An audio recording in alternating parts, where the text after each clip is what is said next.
Hello, everybody. Welcome back to Esports U. I'm Combo, joined here by the wonderful Soy, and today we've got a great match up for you. We're going to have Fisher White, University of Fisher White, up against University of Albany A. These teams have been raring to go. We got a little jump scare that we thought their match might be ahead before we're ready, but thankfully they're able to hold their horses for a bit longer as we're going to be hopping over to the game soon. But Soy, how are you doing today? How are you looking forward to this upcoming match? I'm doing good. I'm excited for this one. I mean, we're a couple weeks into the season now. Both of these teams are 3-0 in regular season play, so tied with still a lot of teams in this division, but still two teams kind of still contesting to be at the top of this league. And we've seen University of Albany, a couple of their teams in the past, so this is a roster that's got a lot of depth to it. And Fisher White has been playing incredibly well. Guys like Vibes and Blue have been playing great. So it's gonna be a lot of fun to watch these two squads go at each other this week. Oh yeah, absolutely. One thing I heard in passing earlier was that Fisher White is considered to be the secondary team from the Fisher School. So them being so far 3-0 in their group, right, competing for that top spot definitely goes to show the capacity that Fisher rather has for Smash. Not entirely sure how the other team is doing currently, but I'm hoping for the best there as well. Super exciting. Always great to see top of competition putting out whatever they can. But we'll be hopping over the match pretty shortly. Not sure. What are our player rosters looking like here, Soy? So last time we saw these rosters, Fisher White, last time it was Vibes on the Fox, who we got word will likely be one of the starters heading into the matchup coming in. JD was a Ganondorf player who was very good at sealing away stocks, especially those games where you only need to take a stock or two. He was quick to eliminate those stocks. And Blue on the Falco was a menace the last time he was on stream. So look for those three to be kind of the go-tos. I mean, it's Fisher College. They've got a lot of depth on their roster as well to kind of match University of Albany. So a certainly powerful roster to deal with. On the flip side of that, I believe last time we saw University of Albany, Danger was rocking Yoshi and Luigi on the side. Wow. Melly of Belmont was making a couple appearances as well. But then a couple of different players here and there. You got Wheezy, Katsuya, I believe is how you pronounce that name. Okay. And then DK's The Bomb 200. So a couple of different play styles between those three. A couple of projectiles in there as well. Players like Piranha Plant might be making a scene, or I should say characters right along those lines, along with characters like I've also got listed a Snake and Cloud in there and Isabel. So some more fast-paced matches, but also kind of that pocket of a ranged character to kind of round out the roster as well. So a lot of character diversity between these two schools as well. It's maybe similar in play styles here and there, but still a wide range of character selection between these two schools. Yeah, loving the character diversity. And I know I kind of talked about this earlier too, but the way the collegiate scene kind of bounces off its own meta that it builds in a certain way compared to what the overarching meta is, or maybe what the meta of their region is. I know right now, for example, looks like we'll be hopping straight into the game here. We got Vibes on Fox up against Danger here on Yoshi. Going over starts off in Battlefield. I think it's an interesting stage where both characters are pretty comfortable playing into this matchup. They're not too worried. We're going to see a lot of jump in nair from both characters. They're fishing for any sort of advantage to get started here. These characters love boxing up close and brawling. I think Yoshi's got a bit of upper hand on shield pressure, especially with things like approaching with down air and keeping space with eggs, actually having proper hits done. But if Fox can find his way in, his combo game is absolutely devastating. I think this is going to be a pretty high-octane, explosive match, and there is the first forward smash to take that first stock already. Vibes is down a stock here. Already built Danger, building a lead here for UAlbany. Let's see how much more percent can come by. Yoshi is known for being a monster, a percent monster especially, already up to 49%, almost looping an entire stock. Soy, this is absolutely incredible. Avalis is in there. Yeah, right now Danger is doing a lot of work. You were talking about how much percent Yoshi can do, It's really incredibly strong because it only feels like you get hit 2 or 3 times, and then you look at your percent and you're going, why am I at 60? And why is the forward smash so good? Finding Vibes on the platform there, and already Vibes down to their last stock, and this Yoshi at 82.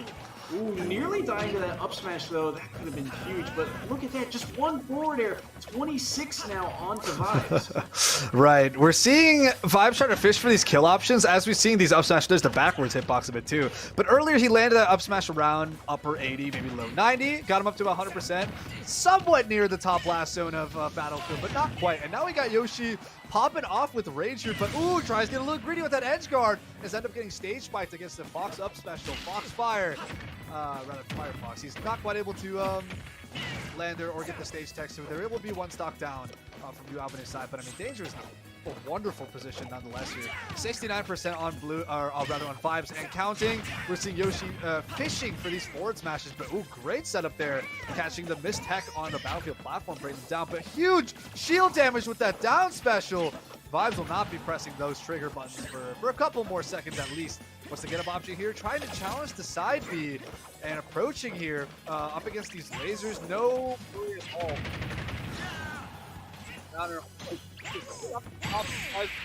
Reaching for those up smashes, call him Fox, and down goes Vibes. Danger builds here a 2-stock lead for UAlbany over Fisher. Wow. Yeah, that was impressive. And there's something to be said too. Vibes really did try and adapt and change the pace of the game entirely on that last stock. Once they find that first stock, they tried to slow the game down because it felt like every trade at that point is going to go in Yoshi's favor. And we talked about it, the damage Yoshi can do just by stringing together a few hits here and there. It just skyrockets you. And on a character like Fox, you will die to that up smash very quickly. And like you saw, if it doesn't work the first time, try again. And they're able to do so in a 2-stock lead. Very impressive to kick off the day for University of Albany.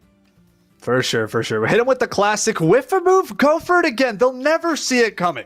The no mix-up is beautiful. Me, myself, being a sortie player, I like to use counter a lot, a little too excessively. But sometimes you whiff the first counter, go for a second one. They don't see it coming. They don't see it coming. I always love seeing these almost mashy panic situations type, just put out options, look for something like when we had Vibes on the kind of on the back foot, right? 2 stocks behind, fishing for that one more stock. We saw him throwing out up smashes left and right. He was hitting late hits, he was hitting backward hits, he was getting all the weird janky hitbox proportions of that up smash because he was pressing it left and right, but not able to land the most important hit, and instead pick up the kill with a Firefox off ledge instead, which is just, you know, product of greed really from Danger's end. But nonetheless, you know, both these brawling characters, I already knew we're going to be in for a crazy game there. So Danger's going to walk away with the Yoshi, and now I am very curious to see how you want to counter pick a character like Yoshi. I think sorties is good, keeping range is good, but also speed is good. Generally, disjoints and speed are good things to have in this game, so I'll probably be saying it a lot for most matchups. But in this case particular, I think disjoints is definitely the game to go for. Yoshi does have fast boxing up close, so that's why you don't let him get too close. And then the rest of his aerials, you can be able to space out pretty well. Alternatively, you just want to outspeed him and run circles around him. He's not the fastest, both in frame data and in move speed. So, you know, your options are there. Yoshi's definitely a beatable character, despite how good he still is in a game like Ultimate. Always a great matchup checker for sure. People are not expecting the down air, not expecting the down special, not expecting the egg pressure with up special. He's just he's a unique character. He's an odd character, and people can get mad at him. It feels like sometimes you're getting a little like, why is everything flowing together? Why can he nair into me to forward tilt? Why am I getting up air 3 times? You know, and why am I dying to forward smash at 75 or 80? Why is my shield broken off of one move? You know, it's just like, yeah, there's a lot of things you got to worry about with Yoshi. So I don't know how experienced people are in this matchup, but I think of the matchup checker type characters, he is still a bit more common because the other character's still good, and you know, good characters tend to get played more than maybe not as good characters. So ultimately, the math is still going to add up, and there's still going to be a good amount of people that know what they're doing up against Yoshi. So we'll just have to wait and see what Fisher has to deal with this 2-stock monster that Danger's presenting himself with right now. It's one of those cases where Yoshi is an older character at the end of the day, so you kind of know what somewhat to expect, right? He's like, okay, this character's up, he's not going to go that far. The recovery is that long second jump that they've got, and they don't have, and the egg takes a minute to throw, but still, like, this character, you just saw, it can really mess you up if you're not ready for it. You disrespect this character, and they can punish you so heavily. I mean, even in that match, D-Danger throwing out numerous forward smashes just as a potential read, and it almost reminds me of like the Mario step back. Like, if you disrespect the spacing of that, you can get punished very heavily for it. That is a move that hits hard.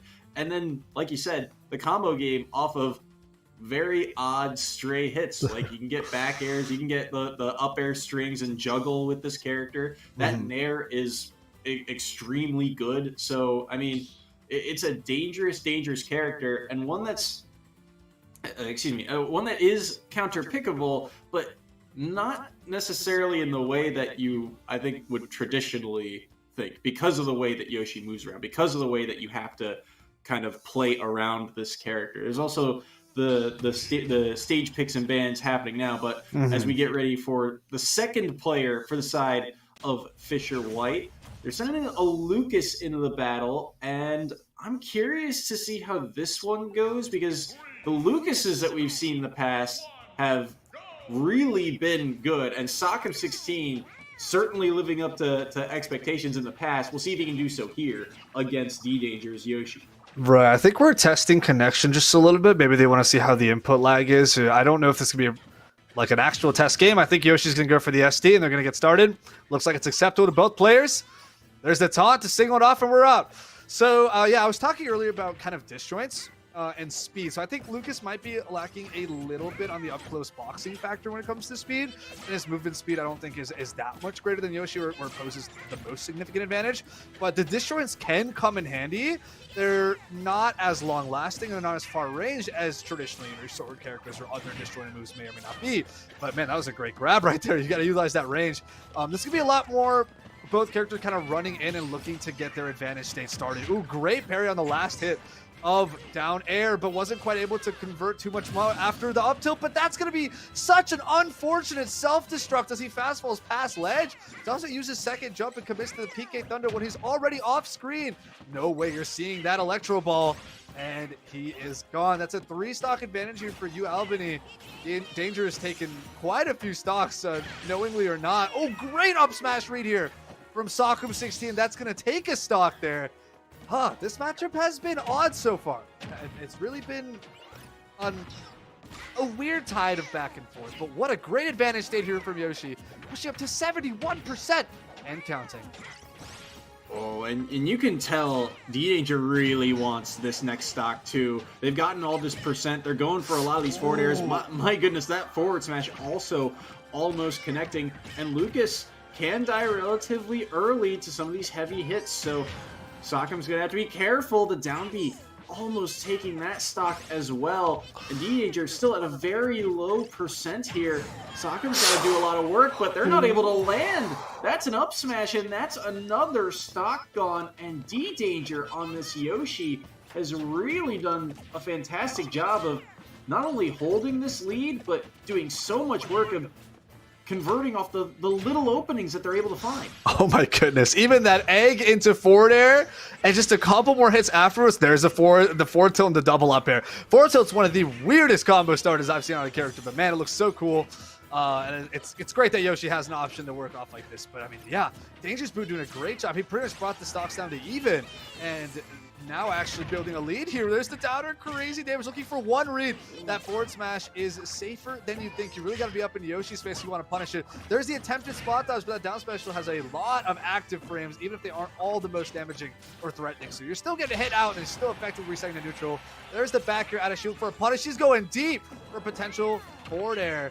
Trying to catch the read here. Nice Zair into fair to keep Lucas safe here. Sock'em 16 trying to take this last dog, keep himself safe. But Danger is looking for it. We're looking for the last hit of back here. There's a DI mishap.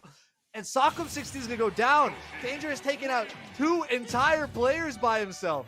1 stock lost both games. Can he keep up this trend with his final stock and potentially take on line stocks himself? Who knows? Who knows? But Danger's been on an absolute rampage, living up to the title of dinosaur that Yoshi wears.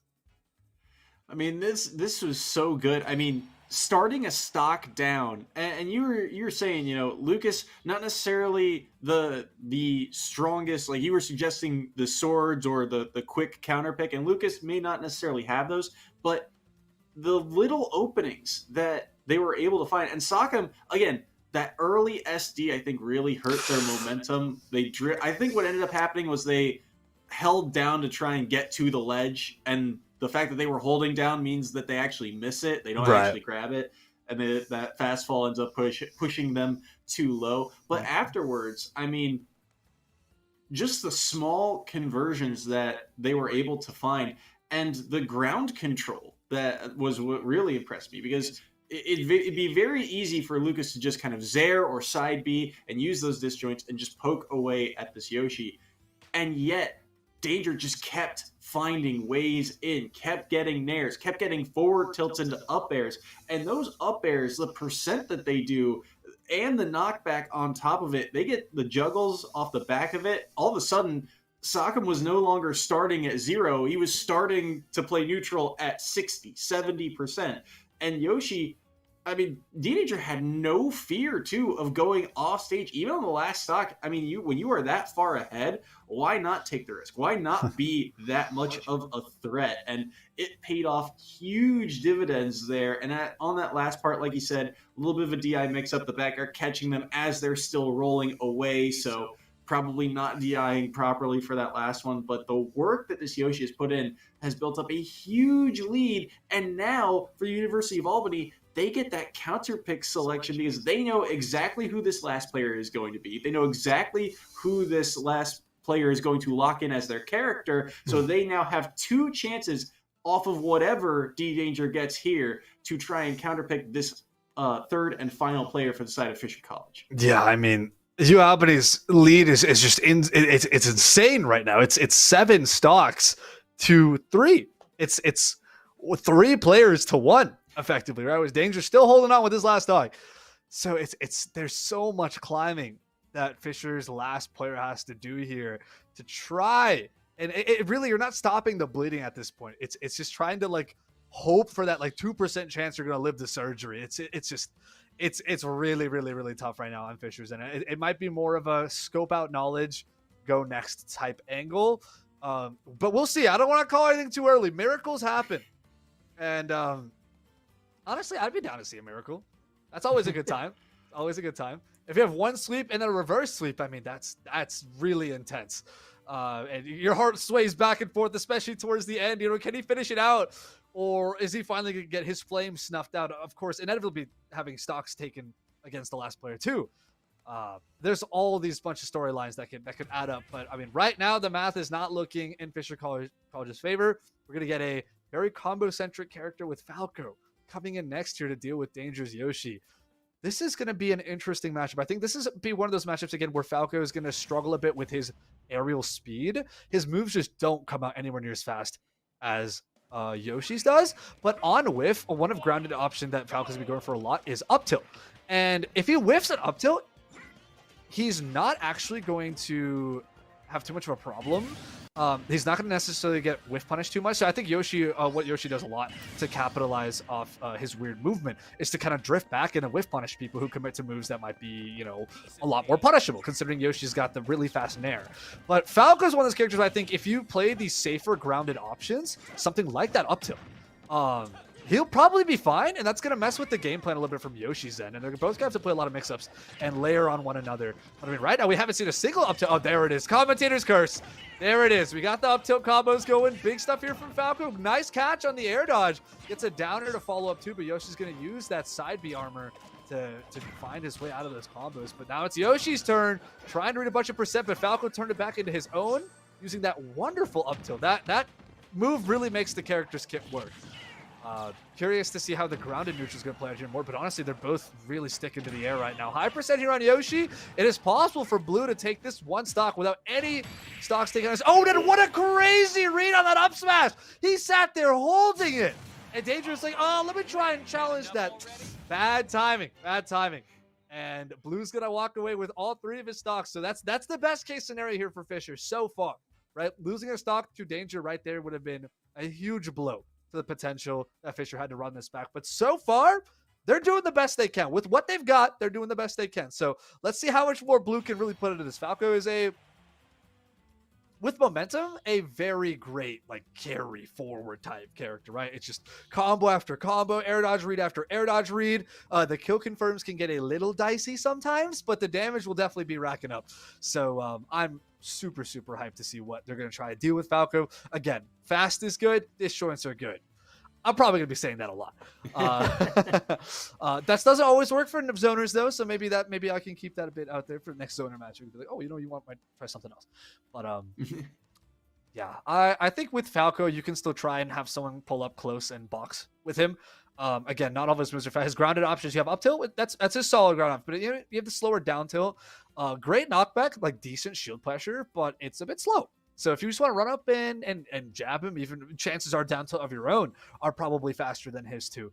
A lot of options, a lot of ways you can try to approach this character. He loves the air, so if you want to have great offstage gameplay, great air gameplay yourself, that'll kind of try to match. Maybe you can reverse edge guard or something like that. At least prevent yourself from getting edge guard. Always got to stay safe, right? A lot of options. So we'll see who UAlbany wants to bring in now. Finally, someone else besides Danger gets to play the game. That's a good sign. Signs of life from the rest of the team.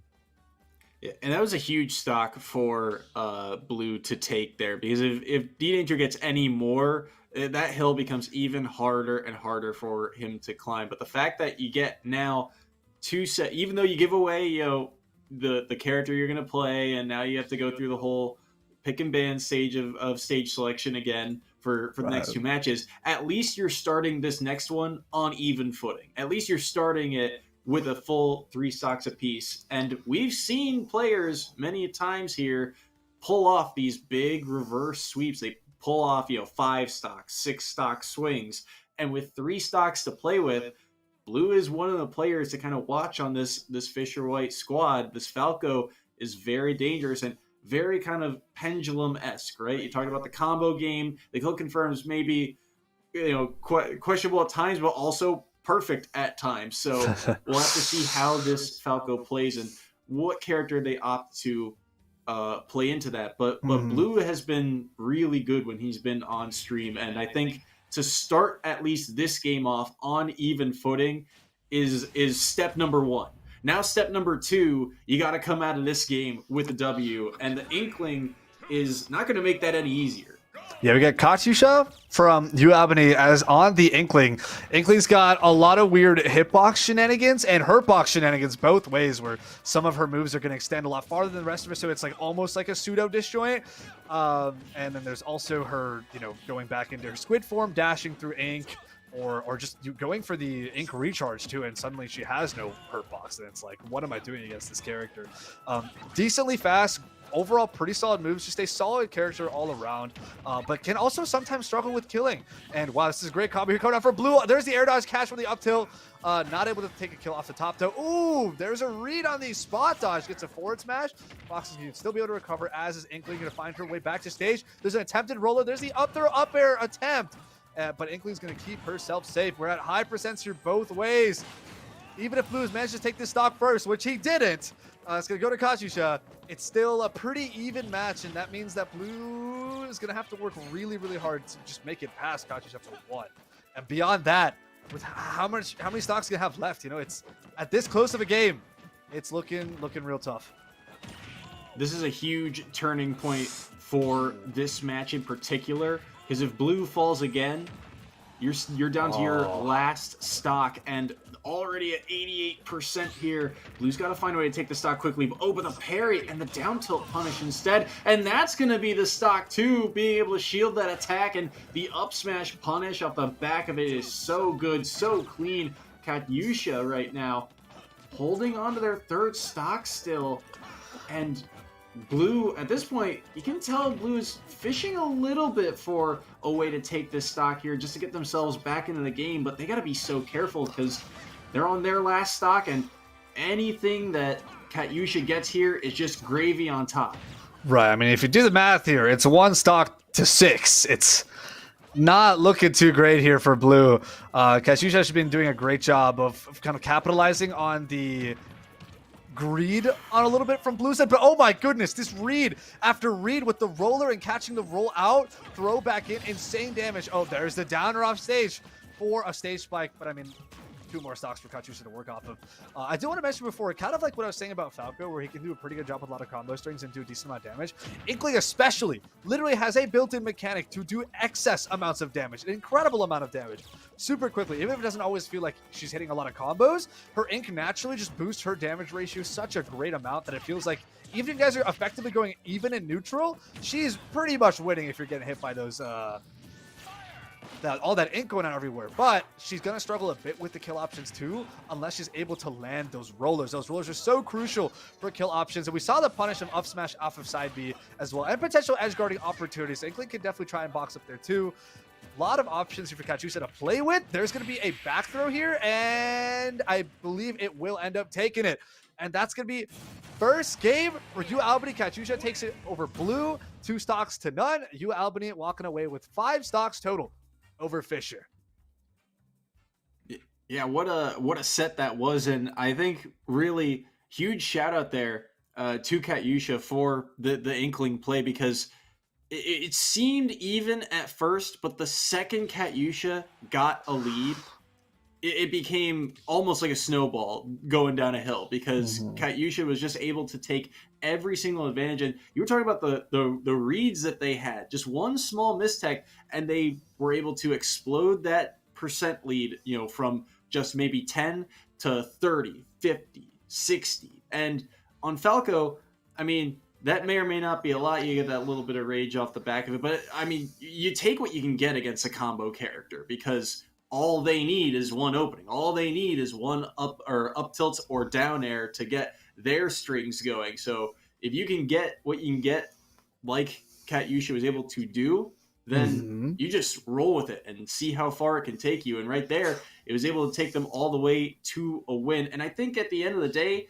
Blue kind of felt the pressure of the situation of, okay, I need to take 6 stocks. I need to do something to get myself back into the game here. And that ended up hurting a little bit more. They were going for things like the drag down of forward air, which is good, but when you're pressuring Inkling Shield, they're just going to rapid jab, and you get that ink on you, and the percent can skyrocket very quickly. So that's right. A little bit more careful next time, and that's a lot closer of a set, but credit where credit's due to Katyusha for the way they were able to take care of business in that game.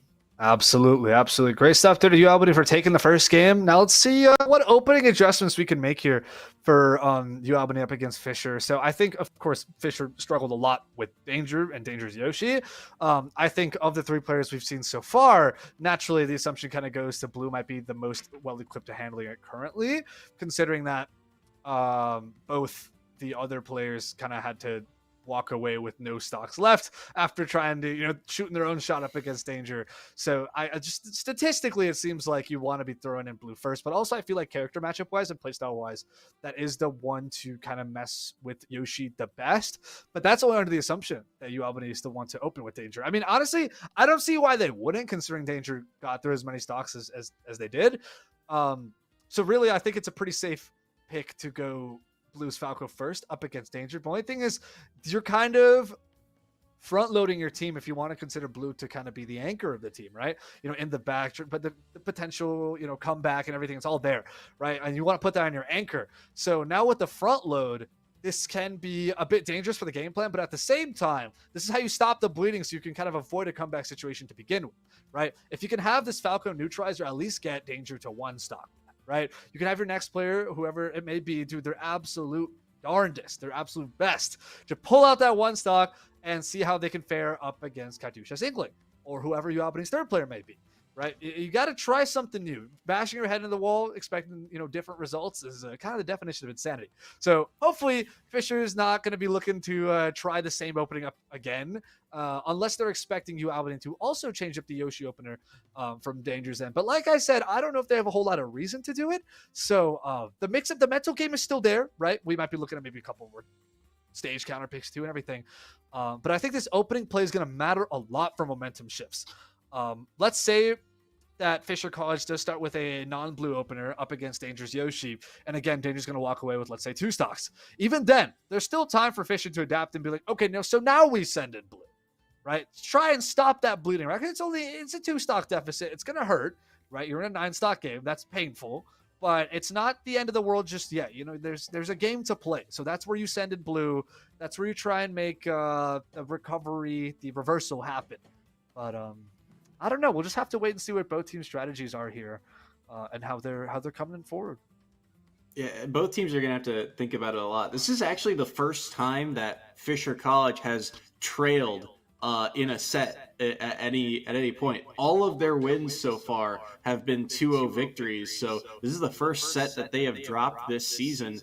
Wow. And to a team like University of Albany, I mean, they only got to player number 2, and I'm already blinking if Katyusha even dropped a stock. I think they held on to all 3, I want to say there, but it was still, I mean, solid stuff. It was close. It was 5-0. Yeah, Katyusha did drop 1 stock. Yeah, Katyusha did drop 1 stock, but yeah, it was still insanely great from Katyusha's play to take as much. I mean, they both went with 3 stocks, right? So winning on a low 2-stock lead is still huge. That's still great showmanship of how Inkley wants to approach that matchup and what they can do. So I don't know. Super excited to see how both these teams kind of adapt and push forward.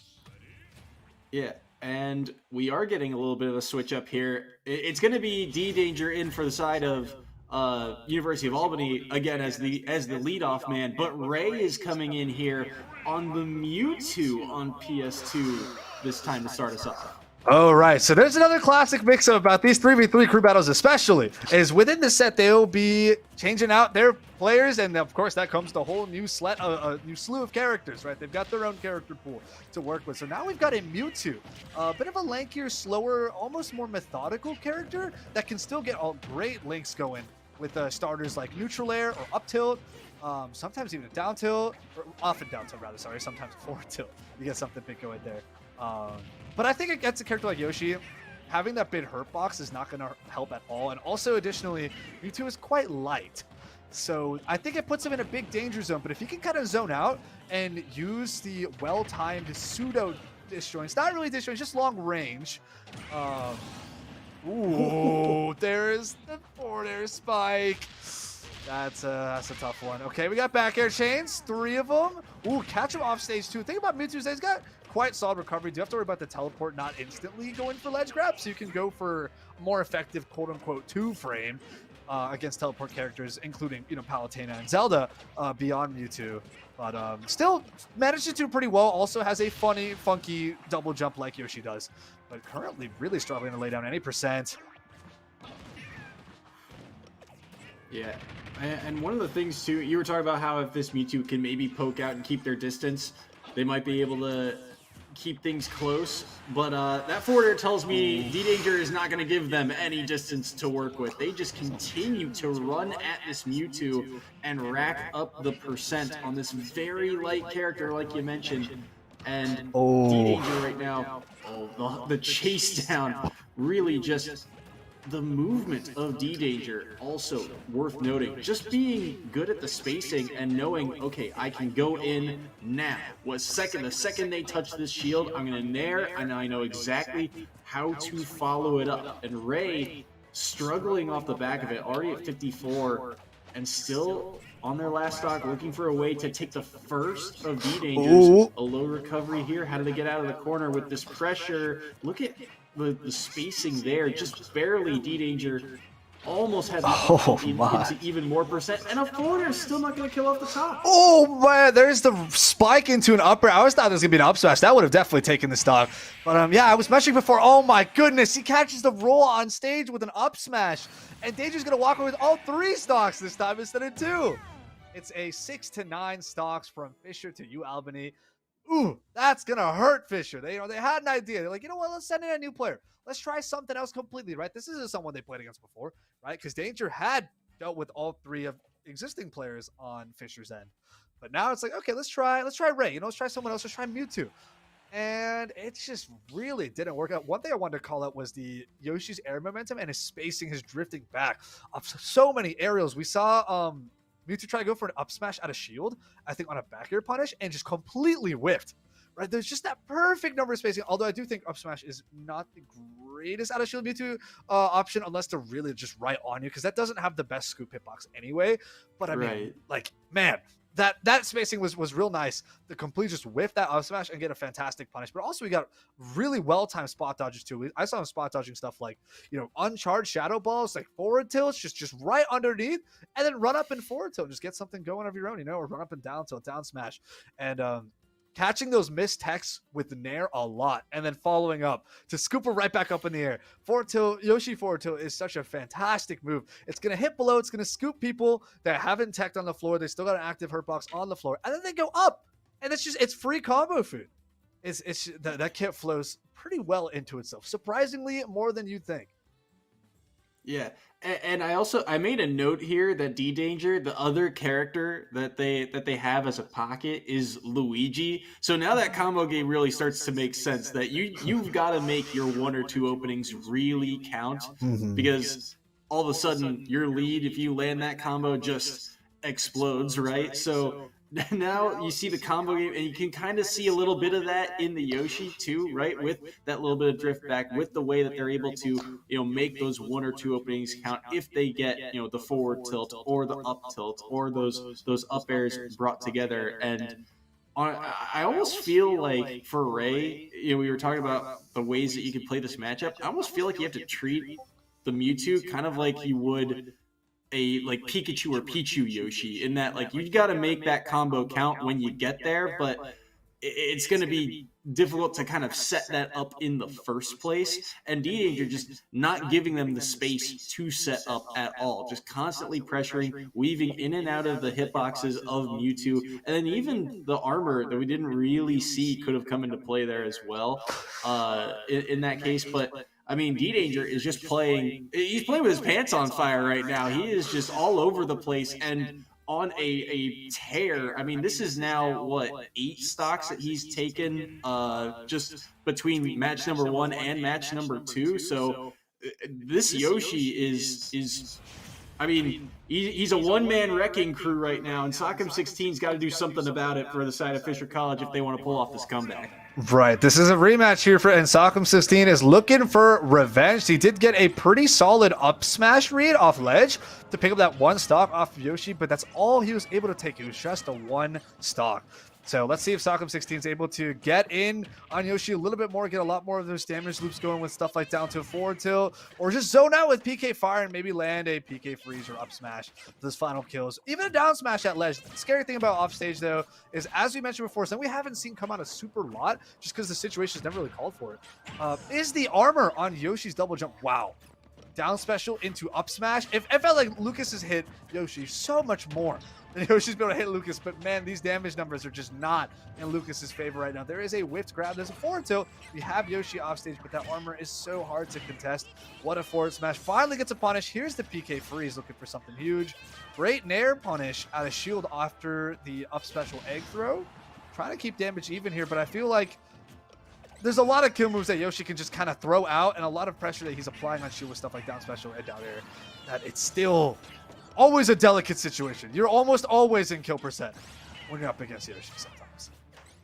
Yeah, I agree, and I think, ooh, that was a good grab. Is this a stock? No, not quite yet. But Sock'em 16, I think is kind of playing more to that range game, and it's really helped even out these percents. I mean, look at how many side Bs that they've used. They get the strong hitbox of forward air there to take that stock, and they're using the stage to their advantage too. That platform makes it very difficult for D-Danger to really get in outside of something like neutral air, just kind of going forward, right? That platform interrupts any projectile that Yoshi's going to throw out at you, even the way that they're going to approach from above too. So really smart play by Soccer 16. They do die to the back air though, but they were already at a very high percent there. So we'll have to see how D-Danger can adapt to this, because right now the game plan for Soccer 16 is at least keeping it even, and so far it's got them a little bit of a lead, just barely though in percent. Right, not something that Yoshi can't cover up fairly quickly though. Soccer 16 is doing like a decent job at keeping it even, but considering the stock advantage between the two teams, I don't know if this is exactly what Soccer 16 would want. This could be kind of, again, play at the neutralizer and try to deal with danger and save blue from the back to get that run back. But you know, knowing previous matchups, this could be a bit of a difficult mathematical type perspective on it. Like, oh, you know, we've seen blue lose to Katyusha before. Do you want to try something against danger earlier, right? And I guess that doesn't seem to be the case, so it's likely that blue is held in the back right now as their final player. But, oh, that's a whiffed up smash. He's going to be taken down for it. Sogum 16 really is going to try and take this final stock here on Danger, but this could be Danger's time to catch Greed. Oh, great PK fire snipes. Just kidding. He is down, burned to a crisp off stage into the blast zone. And now we're even percent or even stocks. 3 stock difference still between UAlbany and Fisher, with the advantage going to UAlbany. Yeah, what a snipe that was, and what a huge play from Soccer 16 to get it back to even after dropping that second stock. They just got a little eager on that up smash, but they had the lead beforehand, so they've got to find a way to just be a little bit more patient, because they're winning the percent battle at even stock count here. And if that keeps continuing to trend the way that it does, they should be able to take this, but they've got to play patient. They've got to wait for that opening to pull the trigger on that kill move. They got to wait for D-Danger to get too aggressive, because look at this, D-Danger really struggling to find any of those combo openers, to find any window back onto stage control. The down smash even connecting there. The forward air whiffed, but the whiff grab, there's a little bit more percent, and he doesn't get the tech read on the roll in there, and the sweet spot of forward air again almost taking the stop. There's the Zaire to clip him off stage, and he's going to catch his landing with a forward smash. We saw so many great adaptations there from Sockum, playing the spacing game, but also a big thing we saw Sockum do was throw out moves that are semi-laggy at the perfect spacing that would want to kind of bait someone to go in and be like, try to get a punish, right? But keeping that opening time enough where you can throw an up smash, a forward tilt, a down tilt. Sockum was keeping their timings really, really tight, and allowing for almost seeming like, oh yeah, you can come punish me now. My bad, I used PK freeze, or oh my bad, I used PK fire. I might have even used up smash. Although I guess Danger had a much better success rate punishing up smash, which is fair. It's a lot laggier of a move, right? But I mean, I think PK freeze especially is quite deceptive on how much end lag it has. Not the only neutral B to do that. And because of that, people are inclined to approach. They want to go in, try to get a punish. And that's where he whips out the stick, you know, the branch, and just bam, sent flying, you're gone.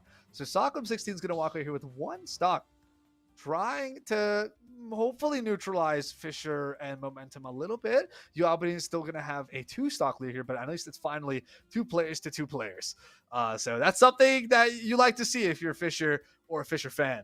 But now, are we going to be seeing Katyusha? Or are we going to be seeing UAlbany's 3rd player that we didn't get to see last time? Or is it someone else that they have on the roster that like to keep rotating players out? Because this is something I'm seeing a lot more often now in these 3v3 crew battles, and that's actually a lot of fun. It's its own little spice of life, sprinkling the plot twist, you know, trying to get a guess on characters, and bam, it's a completely different one. I was not expecting Mewtwo opener. You could have bet as much money as you want up against me. I would have never expected the Mewtwo opener, because I'm like, oh, I don't know if they're going to change players. I'm just going to assume that they're not going to change players, and bam. Mewtwo, yep. and on top of that too, right? We talked about how both these teams have a lot of depth, and it's one of those things where in a 3v3 crew battle, it's normally that, you know, teams have, you know, they're starting 3 and then maybe 1 sub.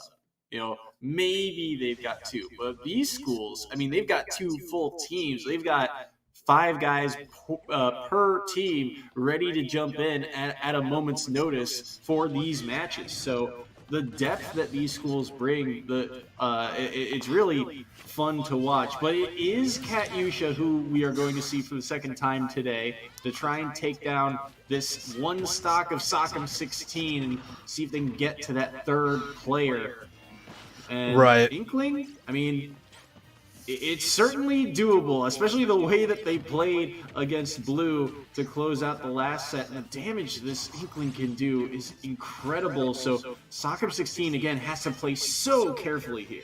Right. This is another matchup I feel that you need to have a little bit more experience in, of how to play around the awkward normals, the awkward aerials, rather, that Inkling has. How to play around Ink, how to play around Bomb, and especially how to play around Roller. Knowing these things is something that doesn't quite come as intuitively because of the way Inkling kind of works as a bit of an odd character. And so you're going to have to, if you don't know the character too well, it might be a huge problem, especially Roller, because that's how they close out stocks. That's how Inkling players are looking for kills. But even now, another thing you do have to worry about is edge guarding is a bit difficult. Racking up percent on a smaller character, trying to land these combos is going to be a lot harder. It's a lot of variables that are probably running through Sockem 16's head right now. And I mean, there is a pretty significant disadvantage here, almost 100% of a difference.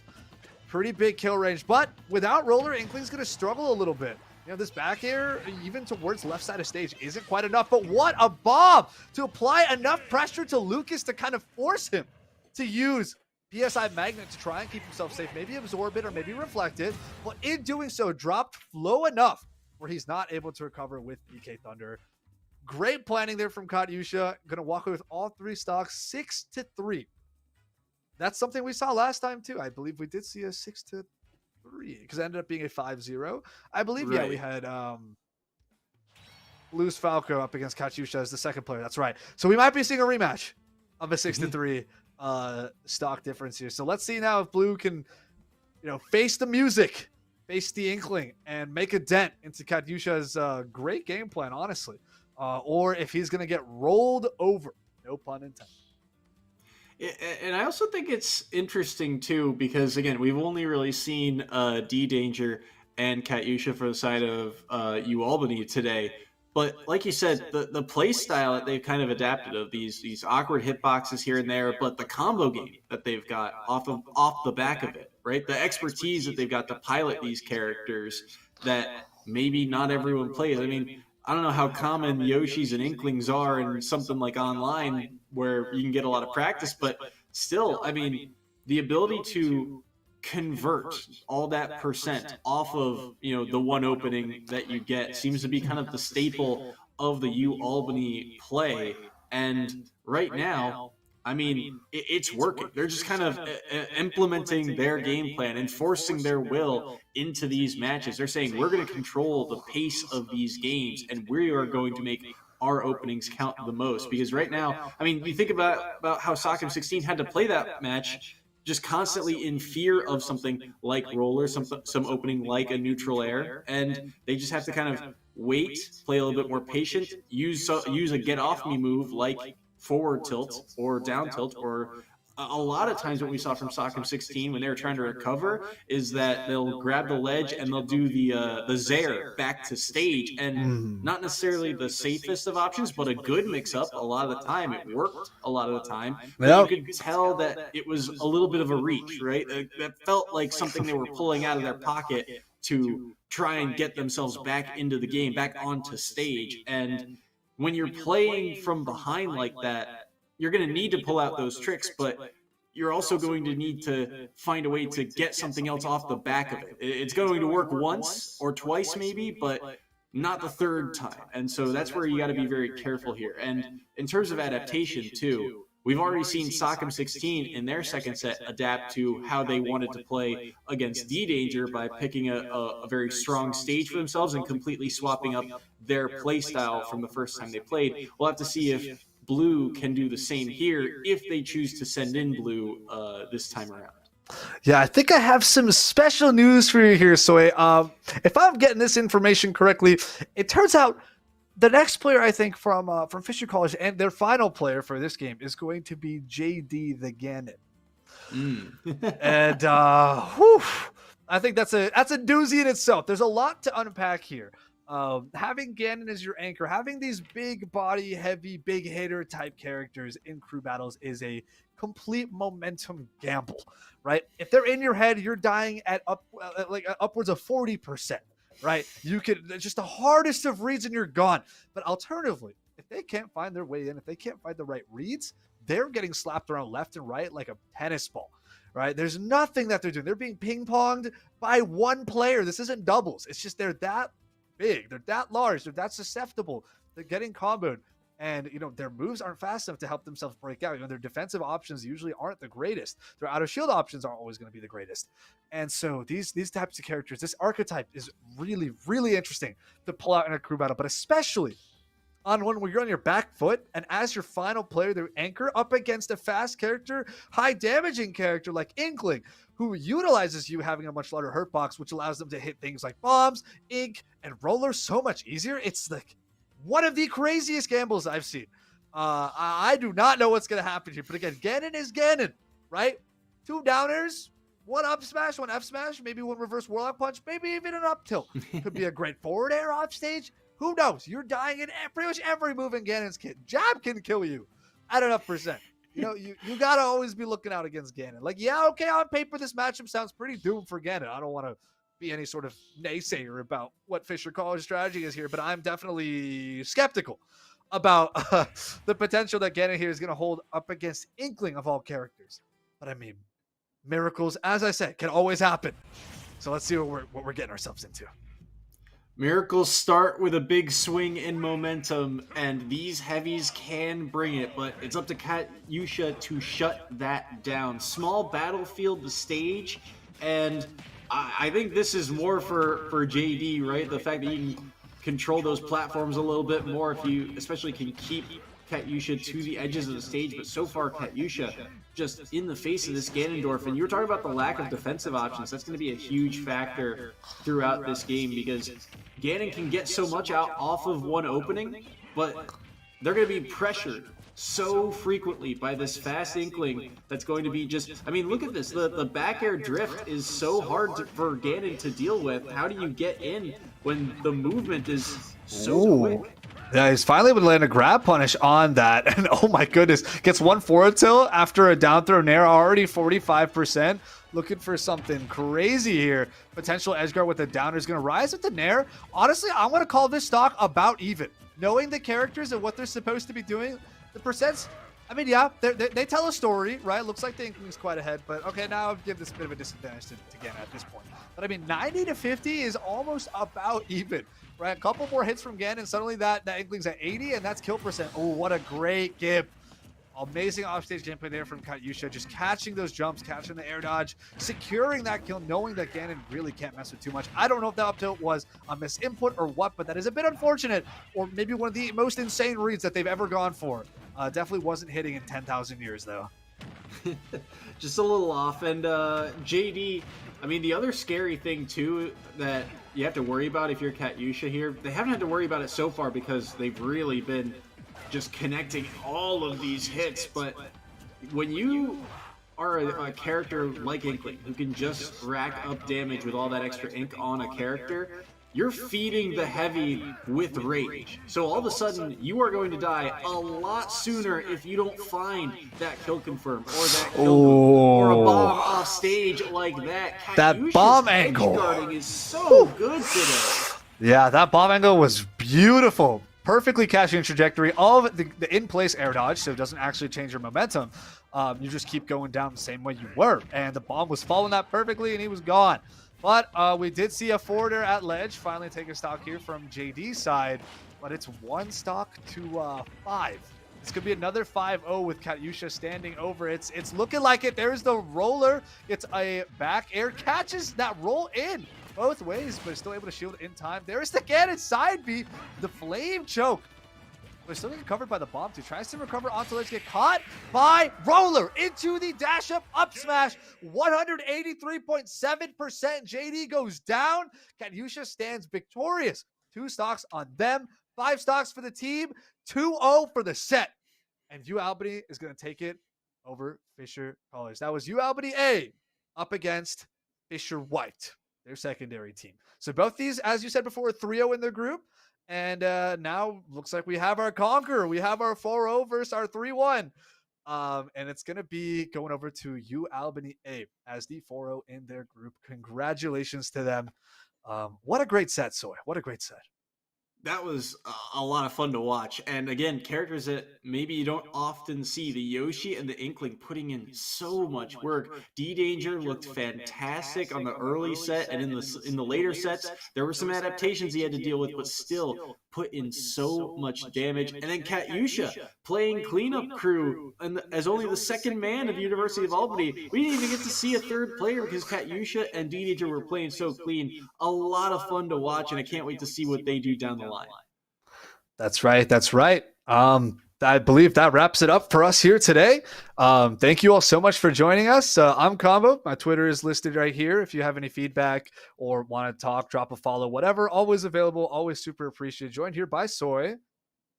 Yep, and my Twitter is down below too. There it is. And yep, I just check in for updates on whatever I'm doing on the day. And yeah, but also thank you to production at Esports U for allowing Combo and I on. I mean, they put on a fantastic show every week, every Monday. We have a blast doing this. It's so much fun to get to see these guys and these schools compete week in and week out throughout the school year.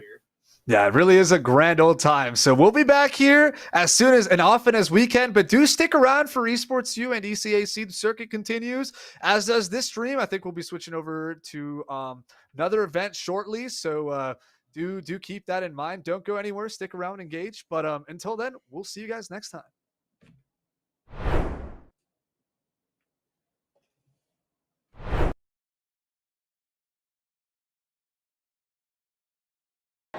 Hello, everybody, and welcome to the Collegiate Esport Commissioners Cup 2022. Once again, I'm still Septulence, but this time I am joined by the CEO of News Street, Eric, who's going to get to tell us about NFTs, which I'm really excited because I told you this before the interview. I know nothing. I'm like a newborn baby about this. Yeah. So I would love to hear kind of about what you do, and then we can talk a little bit more about the esports side of things. Yeah, so absolutely. We'll get into the NFT side in a second. But just to quickly explain what I do, Yeah, of course. Eric Witchen, thank you for the intro. CEO of News Street, and News Street is a media and analytics platform for collectors. So you can think about it as like the world of collectibles has grown significantly over the last 5 to 10 years. And what's happened is we've had a lot of marketplaces evolve. So places that are going to sell you things. Like if I want to buy a pair of sneakers, I have to go to no less than 10 to 12 websites in order to figure out the best price. So the value proposition for us starts with, as a collector, where can I buy these things on the internet and where can I get the best deal possible? And then furthermore, we add media and insights, sort of like a financial technology company would do, but around things that I personally care about a lot more than stocks. Right. So that's us. Absolutely. So looking at it, NFTs being one thing, esports being the other. Yeah. Where's the link? Yeah. Where's the connection there? So first off, let's demystify NFTs a little bit. Oh yes, please. So first of all, an NFT is the first time in human history that we've been able to prove that something digital is scarce. Yeah. You need to take that in for a second. So basically, we've been creating things on the internet and with digital art and otherwise for many, many years. We're buying in-game items, we're doing a bunch of things, and we've been taught that because you can copy and paste those things, they have no value, right? Enter the blockchain, and the blockchain allows us to be able to prove that something digital is truly owned by one particular person. Sure. So you can copy and paste that thing as many times as you want, is it but like you a don't own it. certificate then? It's absolutely like a certificate of authenticity, certificate of ownership that could represent a digital asset or a physical asset just as equally. Right. There are people playing with this in real estate markets. I mean, so collectibles, is just one of the areas that this thing is interesting in. But in terms of esports, I think it connects very much to. When you think about all the work that you do as a gamer in these ecosystems, what happens if one day this ecosystem, this company that controls this ecosystem no longer exists? All your in-game assets and all the things that you've worked so hard no longer exist too. And so, of course, the primary use case of these assets in ecosystem are going to be within the ecosystem, maybe forever. But it'd be really nice to be able to pull them out of the ecosystem, own them separately, and so if those companies are foregone, go by the wayside someday, you still have these things to say, hey, I used to play this game, right. It was a lot of fun, And so that's really where I think the value comes in. Okay, so that's Preservation of value, so to speak. Yeah, so that's a great kind of segue into the other part. You've got all these positives, so people that are looking at it, they're kind of shaking their head a little bit. They're like, oh, this is going to be damaging, this can be harmful. What is kind of the counterpoint to that, I guess? Of course. The counterpoint is that I think the misperception is these NFT games are coming to take gaming away from gamers, or the fun out of games. And the fact of the matter is that's like a lot of the current NFT gaming is more of a replacement for casino gambling than it is for anything else. Sure. I mean, these are not meant to be competitive with the games that you guys are playing here, and shouldn't be seen as such. So it's almost like two completely different industries. Okay. You know, the graphic engines and all the things that are behind the scenes on these things, they're just not there yet. I mean, if you look at it looks like some of these look like Minecraft 10 years ago. Right. But that being said, really, it's the connectivity to economics, to the rest of the web and whatnot that makes a lot of these things really more interesting. Sure. And those things haven't even happened yet. Sure, yeah, absolutely. So it's to kind of pull us away from the e-sport back to the NFT kind of topic. And you and I did discuss this a little bit before the interview, is people are often talking about how NFTs can be damaging or harmful to kind of the real world, literal environment, the environment Definitely, itself. So what is kind of, for somebody, compared to me who knows nothing, someone who actually knows what's up with NFTs, what's the stance on that? Yeah, so absolutely. So it's one of the most strongest negatives about NFTs right now is the carbon footprint that these blockchains leave. And just to get not too technical, but just to talk really quickly through it, there's these things that essentially are used to confirm transactions. It's called a consensus mechanism. Okay. Essentially, it's how do you prove that the ledger is accurate? That it happened, right? And so Bitcoin and Ethereum currently use this thing called proof of work. Okay. And that uses a lot of energy, tons of energy. I mean, energy of small countries. So I do agree that on a per user basis, the electricity that's being used right now by the network is absolutely higher than it should be. That being said, Ethereum in particular is going through a change this year that's going to reduce the emissions by something like 99.5%. Wow. So it's really like, it's kind of like one of those things that is a current problem, but that problem gets solved really quickly. Right. And I sometimes question the areas that these narratives come from. Because when you think about it, right, like negative narratives tend to come from industries that don't want something to succeed. And you look at the things like crypto industries or whatnot. And there's a lot of industries that stand to lose if crypto wins. So I'll just leave it at that. But there's a lot of false narratives being perpetuated, especially around the environment. And the fact of the matter is whereas they are currently concerns, they very quickly become non-concerns. Sure. And a lot of actually the current blockchains that are being used actually already use this consensus mechanism. Okay. So really take very, very, very little power. Yeah, so I guess the question is, are you afraid that even after they fix this, the 99% goes on, Sure. Are you afraid that's going to damage the longevity of this idea, of this concept? I think that it has the potential to, right? Sure. Because we're still in the early adoption phase. Right. And so anytime you get a narrative as strong, especially environmental ones, which I am very attuned with, environmental concerns, it alienates a large group of people. So there are groups of people, that like lobbyists for all intents and purposes that are taking the counterpoint and are essentially lobbying for the crypto industry. So lobbyists everywhere, basically. Yeah, and I guess, so we've covered the NFT portion, we've covered a little bit of the gamer portion, but a gamer watching this, somebody gaming, Absolutely. Where's the benefit for them? What's the benefit of kind of the gaming NFT? Absolutely. So I would say right now, very little. I'll be honest with you. Sure. But it's coming. And where it's coming is in the ability to own these in-game items and digital objects that you worked so hard to collect, that commemorate things that you've done, things that you've won. It connects to a lot of different things, particular in esports, but also just in everyday life. Yeah. Ticketing for events is there's a lot of ticketing vendors that are moving to this as some way to keep these tickets immortalized in your wallet forever. Once in a while I'll find a little piece of paper that reminds me that I went to a concert in 1987, but generally speaking, that I don't find those that often. Yeah, absolutely. So there's a lot of really cool things, and I think that a lot of people get sort of, any nascent industry is going to have cash grabs and scams. Right. The internet had that in '99 and 2000 as well, but here we are. So, that's kind of how I think about things. Yeah, absolutely. Well, hey, thank you so much for your time. Absolutely. I know that I have learned a lot. I hope people watching have learned a lot as well, but I really appreciate all that. Thank you so much. Appreciate it.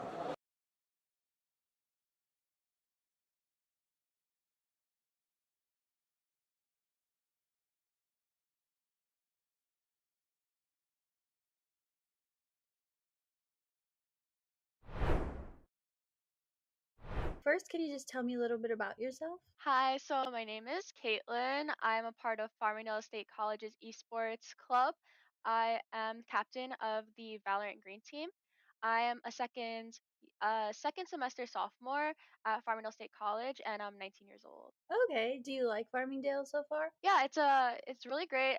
The program I'm in is very specialized, and it's not offered that often in the East Coast, so it's pretty nice. I enjoy it. And what's your major? My major is aerospace professional pilot degree. Oh, wow, that's really cool. Thank you. So, is this your first time on an esports team? No, so I've been a part of the Valorant team for 2 semesters, and this is my third semester, and it's my first time ever being a captain. Okay, oh, that's awesome. Can you tell me a little bit about what it's like being a captain? So a lot of times I'm organizing the team, making sure everyone is properly set for upcoming games, um, getting scrims for our team, and kind of just making sure everyone is there, present, and possible, and able to play the games that we're gonna, you know, be participating in. We're participating in 2 leagues this semester, so it's kind of hectic. Oh gosh, yeah, definitely. I can see that. How is it different for you as a player versus as a captain? Do you feel a lot of responsibility? I basically have the responsibility of choosing who, really plays, what type of characters everyone's playing, and what positions and roles we are all doing, as well as being there not only as a team member, but also being seen as in a leadership role and having that sort of respect there, and being able to delegate everyone's role in the team. So it's definitely a lot more different, and my voice is most definitely heard. So I like it. I like being a captain. Yeah, that's really good. What games do you play, or what is your main game? I know you mentioned Valorant. Right. So I play Valorant, but I started off with Counter-Strike, and I really always have been interested in FPSs. So that background has always been there. So my transfer onto Valorant was pretty easy. That's cool. What have you done to improve yourself in game over time? So one thing for my teams especially, I have open communication where we're able to really give our constructive criticism without taking offense. And me as a captain, especially it being my first semester, I find it really important that everyone is able to come to me and communicate like, "Hey, Kate, I don't know how I feel about doing this," or "I want my voice to be heard about this specific thing." And just basically taking into consideration everyone's voice and having that open line of communication is really helpful, and that's something I find really important. Okay. Do you carry that strategy into your everyday life as well, would you say? Yeah, communication is really important to me, especially in aviation with crew members. You're always trying to communicate properly and efficiently to get the assigned goal completed, and that works in video games as well as in aviation. So I feel like it transfers very well, and I put my 100% effort in everything I do. I put 100% in the team, the leagues that we're participating in, communicating with opposing teams that we might be going against. All those things, I take it really important and can transfer very well into everyday life. Can you tell me a little bit about what you think about CECC and just competing in general? It's a lot of fun, and we're so grateful for the opportunity to participate. And this is something that every single member of our team has said. We've never had the opportunity to really compete in a fashion where it's not only fun, we're able to make friends, talk to other people from different schools. It's just an amazing opportunity and something we would love to participate in the future as well. Yeah, we're really happy you feel that way. When your team is competing with other teams, are there any specific teams or schools that your team kind of looks out for? I think we all have the mentality of it doesn't matter who the other team is. We're gonna put 100% effort, and we're going to maintain our mental, even if the other team is full of radiance. It's not something we're gonna keep in mind because we will be able to beat them. Fingers crossed. Definitely. Yeah, that's a really good mindset. As you probably know, March is Women's History Month, and you being a woman in esports, how do you think that has an effect on esports? What does it mean to you to be a woman in esports and as a captain? Just could you talk about that for a little bit? Coming into being a woman in aviation, which is already really a niche type of thing, especially with women in video games, things like that. It's just we're kind of the minority, and keeping that in mind, a lot of times you have to represent yourself properly because you are representing such a small community. So I feel proud and honored to be a part of the women's in aviation as well as being a woman in esports, and it's a lot of fun, and just understanding that us girls are here too and we're as good as everyone else, and that we have the opportunity to be a leader in esports, and that we're equal to everyone. It's really important to keep that in mind because we're here even though you might not see us too often. I know you said as captain your voice is heard, but when you first started to be a captain, did everyone take you seriously being a girl? Was that respect there, or did you struggle with that? So I would say initially when I first got on the team, I was put onto a support role, and everyone knows that women normally play healer when it comes to going into any game. And now I'm playing more of a controller based or sentinel, which is very crucial for holding down sites. So by playing that now and then having those semesters in my backpack of experience, everyone has treated me with respect, and uh, I would hope it stays that way. And either way, I demand respect because I reciprocate that respect to everyone else. So it's definitely difficult, especially for girls starting out. That toxicity is there, especially even now. Whenever I play a game without my team there, that toxicity is there just for being a girl. But as long as you don't have that mindset of them affecting you because you're better than them anyway, it's fine. Definitely. Well, that's good. I'm happy that you're getting respect that you deserve, and that's awesome. And thank you so much again for your time, and I really appreciate it. No problem. I just wanted to add that our esports club as well, started only with 13 students and 2 teams in 2019. And now we're up to 19 different teams and over 350 students to date in 2021. Like that progress is there. And even if you have such a small, like, if you think that things are so small, realize that a community is there for you, especially being a female in esports. That community is there for you. Definitely. That's a great way to end it. Thank you so much. And thank you so much for sharing your story. I really appreciate it again and your time. Just thank you overall. That's awesome. Keep No doing what problem. you're doing. Thank you Thank for the opportunity. Of course. I hope you have a good rest of your day. You too. Thanks. Bye.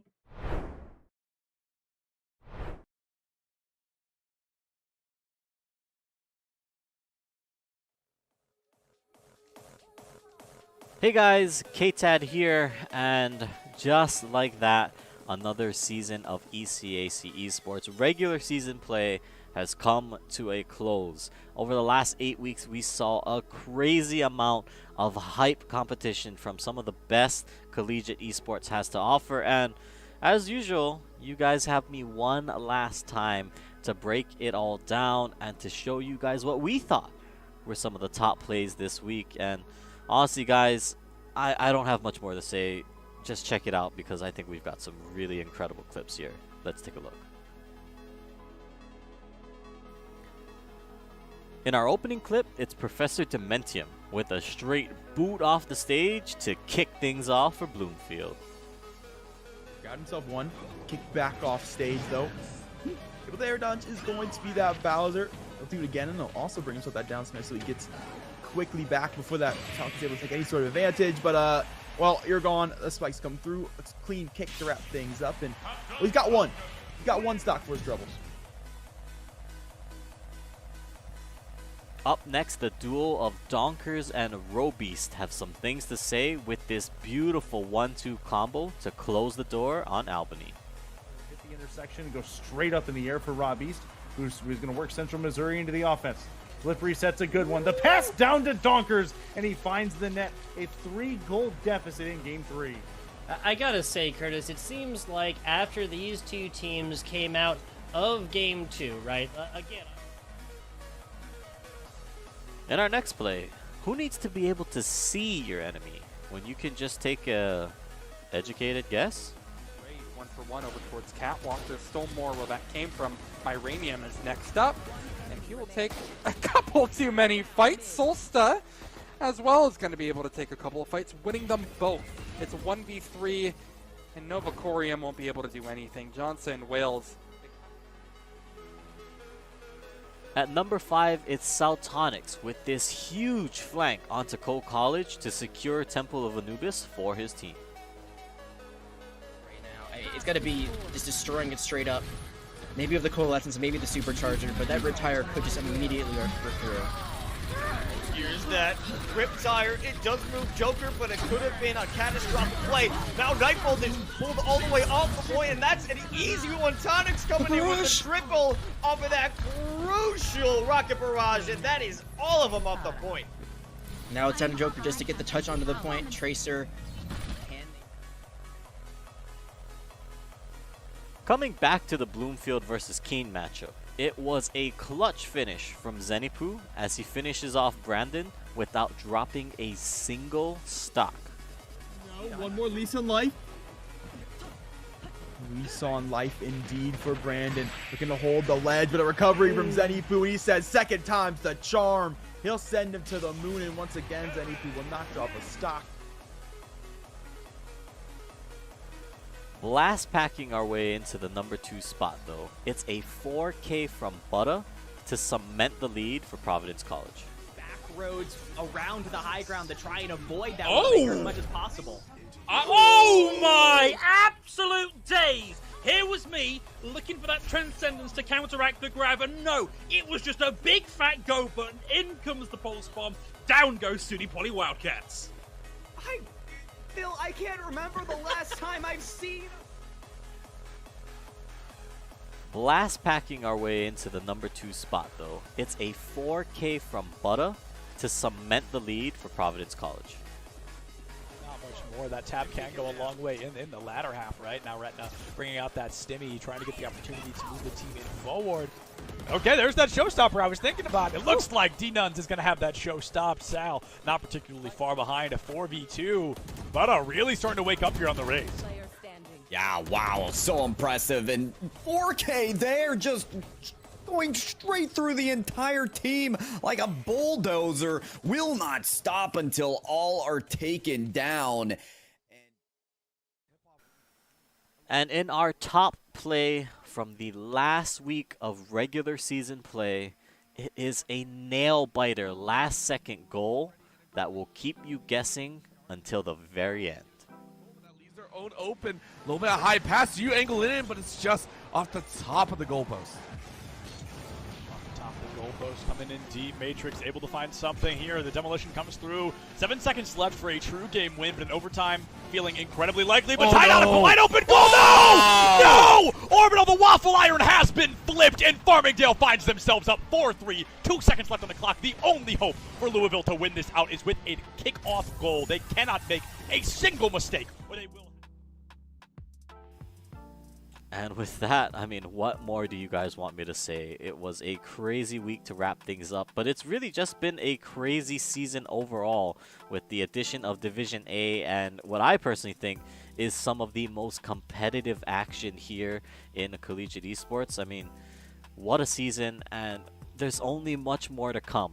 With the playoffs starting on April 4th, you guys can expect to see a lot more action that will continue all throughout the month, and that will wrap up on the week of April 25th. Now, if you guys want to stay up to date on all of that, make sure you follow us on Twitter at ECAC_esports, or follow us on Twitch at twitch.tv/ECAC_esports. Mondays and Tuesdays matches will be lighting off at 8 p.m. Eastern. On Wednesdays, it is going to be the doubleheader of Rocket League and Overwatch at 7 p.m. Eastern. So make sure you guys are tuned in. And as for me and the rest of the crew behind the scenes that works on not only just the production, but these highlight videos for you guys, we just want to say thank you for joining us for what has been another incredible season. And we look forward to so much more that we're going to bring you guys in the next school year, in the fall and the spring and beyond. We've got a lot of great things coming, so stick around, don't go anywhere. Come back right here to this channel, to this Twitter, to this Twitch, to this YouTube, wherever it is you see this. Stay tuned because even more is on the way. Thank you guys once again. I've been KTAD. It's been a wonderful season, and we'll see you next time.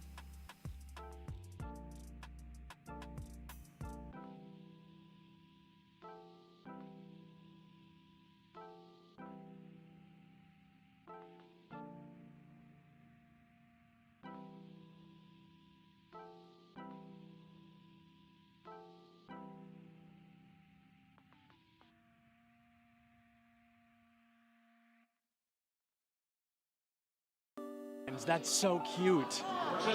UCF, and it's really cute. So I'm gonna move down here. How do we feel? The odds for UCF? What are we thinking? They got it. No, we got this. We got it. Go Knights, charge on. 100%. My friend Nick is behind you. He's gonna record it. Don't look at him. You'll ruin the shot. Don't look at him. Don't look at him. Come on. Oh, Let's go! Let's go!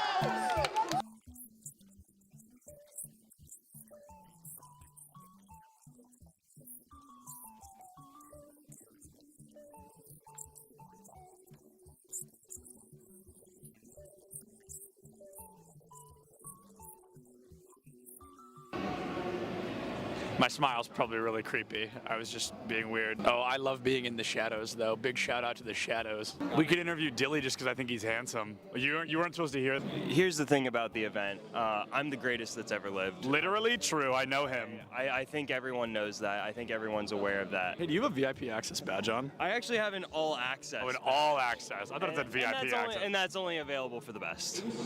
That's true. He's right. That's a main stage TO right there. If this goes live, I'm suing everybody. It's all right. A video of me. The first clip is me saying, "Don't put that in," and then it was the first. Cut the cameras. Cut the cameras.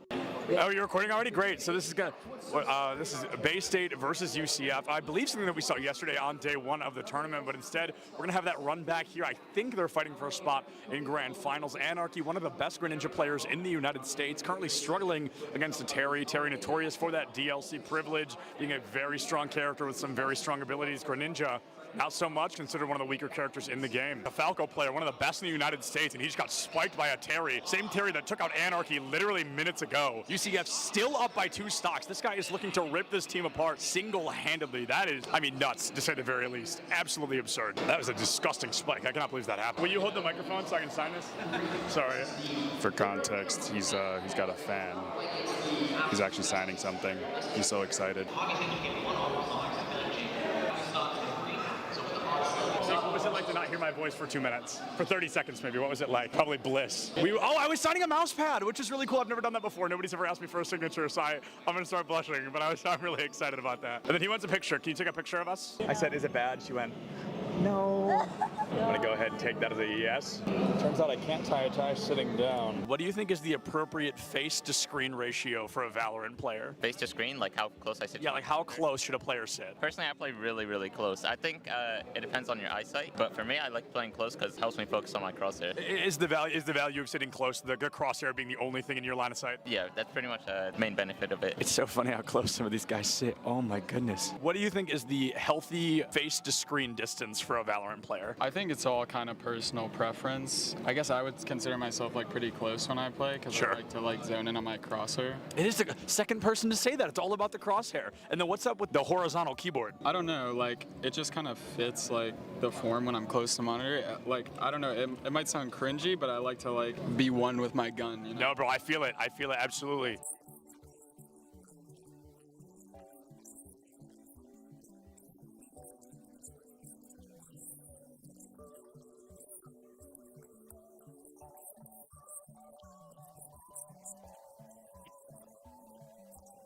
What is going on, everybody? I am here with some UCF fans. How are we feeling about UCF? Let's go! Let's go! We've got a bunch of UCF fans in the crowd right now. UCF, they are up by a single game. They're looking to find their third and possibly final, secure a spot moving forward. Things looking great for them against Northwood here today. This guy's playing Minecraft right now. He keeps double building instead of placing the dirt. Pressure's on, man. Everybody's watching. Just kidding. Just me. Cameraman's not over here. Just kidding. He's behind you. There's actually always cameras on you if I'm around. Do you double build all of those? No excuses, bro. Your college esports Minecraft team absolutely rolled. L after L here. Let's hope UCF has a little better luck on stage, huh? What is going on, everybody? I am Septilence. I have the honor of welcoming you to the Collegiate Esport Commissioners Cup here in Atlanta, Georgia. All right, that was good. That was good. Good content, good content.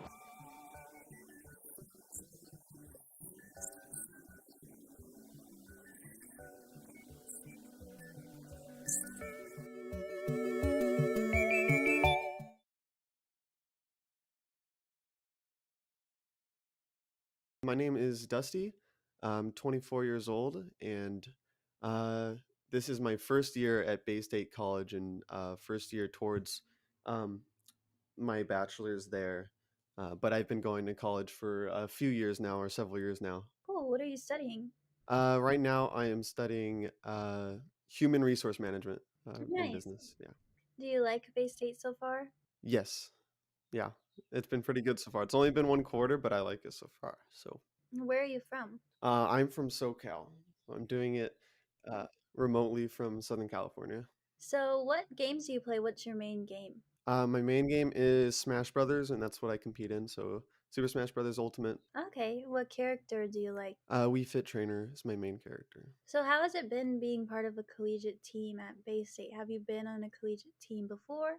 I've been on teams before. I don't know if I've been on a collegiate team before.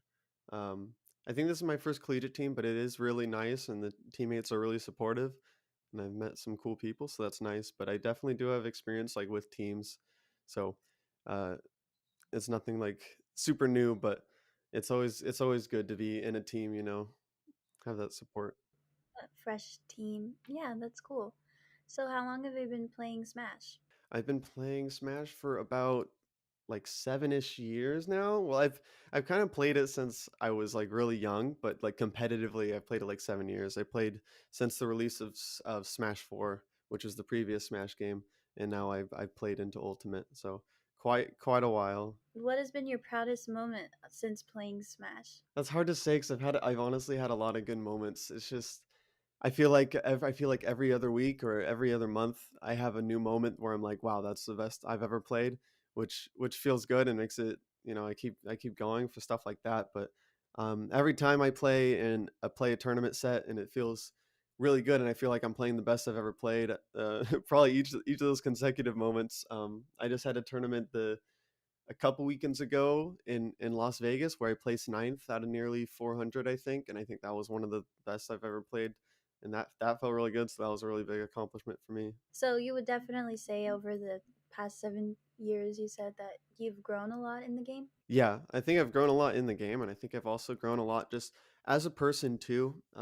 Just like competition in general, there's a lot of learning, and there's a lot of a lot of ways to approach it. I've learned how to teach other people as well because I do coaching as well, stuff like that. Um, so I've learned a lot through Smash. Yeah. How long have you been doing the coaching part? Coaching, I've been doing maybe a year and a half ish, maybe almost 2 years. I'm actually not sure on the number. I think a year-ish, year and a half is probably closer to the right one. But yeah, that's been a lot of fun too. It's really interesting because it gives you a different perspective on the game, and not only are you helping other people, but you kind of help yourself in a way too because you can kind of see things from a different perspective, So. How would you describe yourself? Do you like competing more or playing for fun or I'm definitely more of a competitor. Ever since I was young, like I remember playing like board games um with like friends or something. I think I was waiting for them to play, and I think some of them were playing like just like house rules or whatever, and I was like really, really young, and it like made me upset. I'm like, you guys aren't playing it the right way or whatever. But like I've always been a competitor, but at the same time, like you have to have fun because if you're only a competitor and you're only competing and it's all seriousness, like it's there's like a limit to that. So like you have to have fun. So definitely both, but I definitely lean towards the competitive sides of things. So I like optimizing things and seeing the best thing you can do because it all started out with like uh it all started out with it just being fun because when I was younger, I played different games and I originally just played them for fun and I played them all the time, but I played them so often and I got so good at them to the point where uh, it just started to naturally lean into the competitive side of things. And I was so good to the point where I was like, oh, okay, what can I do to make myself like better? And how can I see this as like something I can improve at? So it kind of made like a transition a little bit, but so it's both. if you were to give someone advice who may be looking into joining an esports team but they're kind of on the fence, what would you tell them? My advice would be to really like think over what they're looking for like in not only in the collegiate esports team but in school as well and like see like exactly does this line up with what they really want and just to figure out what they really want and if it's going to be a good decision from like a scholarly standpoint and from like a financial standpoint because there's a lot of things to consider. Like I thought it over a lot before I realized, okay, yes, this is a really good decision, I should go for this. So that's something that should be considered, and also like the time frame as well, because if you commit yourself to a collegiate team, it could potentially be a long time, um, so just consider it and think through like all your options, and don't ever make it like don't ever make a decision just off like an emotional reaction or anything like that. Just like, think it through, I guess. So for you personally, how many hours do you think you game a week? That's a good question. It's actually way less than it used to be, but before I would be putting in probably several hours a day into Smash. About a year ago, I was like really, really grinding it and put a lot of effort into it. But lately, like my priorities have shifted just a little bit, just because there's other things I need to focus on. Like I started working again recently and stuff like that. So it's taken a little bit of a backseat, but it's always something I focus on. So like even though I'm not necessarily playing all the time right now, I still try to get at least 30 to 60 minutes in a day. But I've been really busy lately, so it hasn't been looking like that lately. But if I'm not doing that, then there's still other stuff that kind of goes into it. Like I do a lot of research on mentality stuff and like stuff like meditation and stuff. So if I'm not gaming or whatever, there's still other things that I feel like is going towards my improvement at the game. Could you expand a little bit on like meditating and how that helps you? Yeah, so with a game like Smash, it can be like really volatile, and one of the reasons why I pursued Smash is because, well, I've always liked it since a young age, but also it's always been like really challenging. Like Smash 4 came out, I'm like, okay, I'm gonna start competing with Smash 4, and I started playing it. For whatever reason, when I started playing it, like I realized that I was getting like frustrated, like I was like kind of getting a little bit angry, and like I anger is something I don't really feel very often. So it was kind of like a challenge for me. I'm like, okay, this is really challenging. This game is really hard. I want to figure out how to do this. Like I want to challenge myself. And that was a lot of reason why I did that in Smash. Just like some other things, like it can be comparable to kind of like chess and tennis in a way, with like mentality aspects. And I used to play tennis in high school, and I was never really like super good at it, but I was really into it whenever I was playing for some reason. And there was a lot of frustration in that too back in high school when I played. So it was figuring out how to manage that frustration, and how to like get it under control and actually channel it into something useful. Because one of my goals is always to be like, I want to be like a calm and collected person when I play. I like, even though I'm an emotional person, I can be an emotional person because I'm passionate and I care a lot about it. But that's kind of where the meditation comes in, because it lets you kind of be more like at one with yourself and your emotions and how you feel, and stuff like that. And also just kind of eases your mind a bit, and it can really help in those situations. Like if you practice meditation and then you're in game and you're playing, and there's a situation where it's like super high tense situation, it can kind of give yourself the advantage, because you might be a lot more calm than your opponent if you do practice stuff like meditation. And it just has a bunch of other benefits as well, because with something like Smash, I try to be like the best I can be in game and like out of game. I think there's a lot of factors that go into it, and I feel like if I improve everything that I can to the best of my ability, then it gives me like the highest chances to win, like in the game. I know you speak about frustration and anger, but what about nerves? Like, do you get nervous? Every now and then I definitely do get a little bit nervous. A lot of the things, like a lot of the my nerves I kind of quell at this point, because I've been playing for like so long, where it's like if I go to a tournament, and I sit down, it's just me in the game, like it's just me in the match, and that's the goal, and it's just trying to learn and just play what's in front of me, But sometimes there are a little bit of nerves, like for example in Vegas, because I'm not very often playing on like big stages. Sometimes it's smaller tournaments, and at Vegas it was a bigger stage and there was a lot more people watching, so it was a bit more of a unique situation that I wasn't always in, and there was a little bit of nerves there, although it was a bit under control. But um, I think I definitely have the nerves mostly under control. And if there's a new situation like the stage one, I feel like just having more experience with that kind of stuff kind of help quells it. And also it's just because there's also other methods too, like telling yourself like, uh, like self-affirming stuff, I'm this is what I do. I'm just gonna go up there and play the game and do my best. And telling yourself that kind of stuff helps with nerves a lot too. So. As a coach, do you tell those things to the people that you're coaching as well when they're nervous? Yeah, I try a lot to practice what I preach, and I do in my coaching. There's a lot of mentality coaching too, because uh, I feel like not a lot of I feel like it's a really interesting part of the game and just a part of life too. And I feel like it's not something people focus on a lot with coaching. I feel like a lot of coaching, they're focusing on technical aspects, in-game aspects. Like what can you do in the situation that can be better. But sometimes like mentality comes first, and they're not going to be able to make those steps and make those leaps without like making a change in their mentality first, or at least trying to make an improvement somewhere there. And there's a lot of different like perspectives for it, but yeah.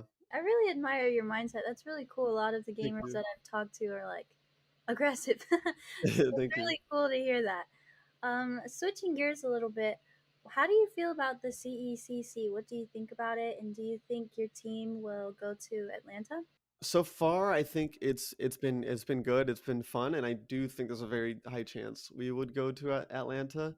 With my mentality, like I was talking about before, sometimes I just go into it and I'm like, okay, I'm just gonna do my best and I'm gonna play, and that's really what comes down to it. But I am really confident in our team's ability. I think we have a really good set of guys that put a lot of work into it. So I'm very confident that we would likely go to Atlanta. But if it doesn't happen, it doesn't happen. Then I just go from there.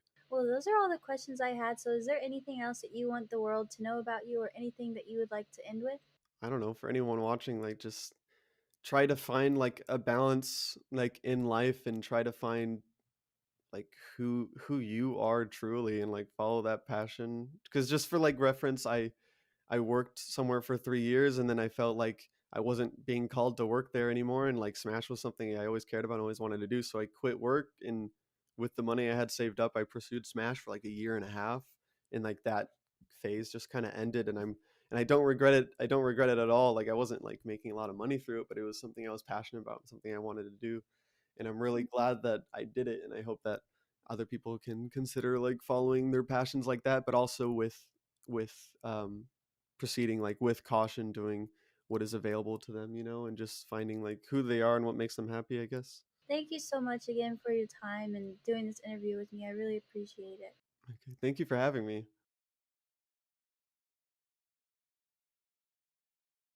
Is that we don't have these preconceived notions, and we're willing to listen to our membership and read the room, read college athletics and how it's connected and how it's not, and take what we have expertise in championships, but also throw out some of the other stuff. I remember when we first started, there were some conferences were applying their amateurism rules to all of their esports competitors, and I think we knew enough to know that no, that's not going to work in an esports culture. It's got to be very different. And by the way, the NCAA was going in a different direction. You could see that Train had already left the station on that, and so it's an incredibly dynamic area and ever changing, and will continue to change. And just as we didn't know when we started what it's going to be looking like, I think similarly we still don't know what it's going to be in another 5 years.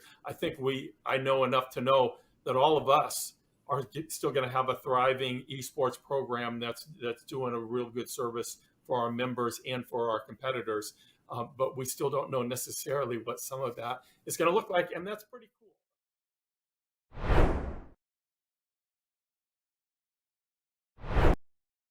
Welcome back, everybody, to the ECAC. My name is Saul, joined here by Boxy once again, and we've got two new contenders here for some more collegiate action. We've got SUNY versus Loyola, Maryland. Boxy, how you feel about these two matchups today?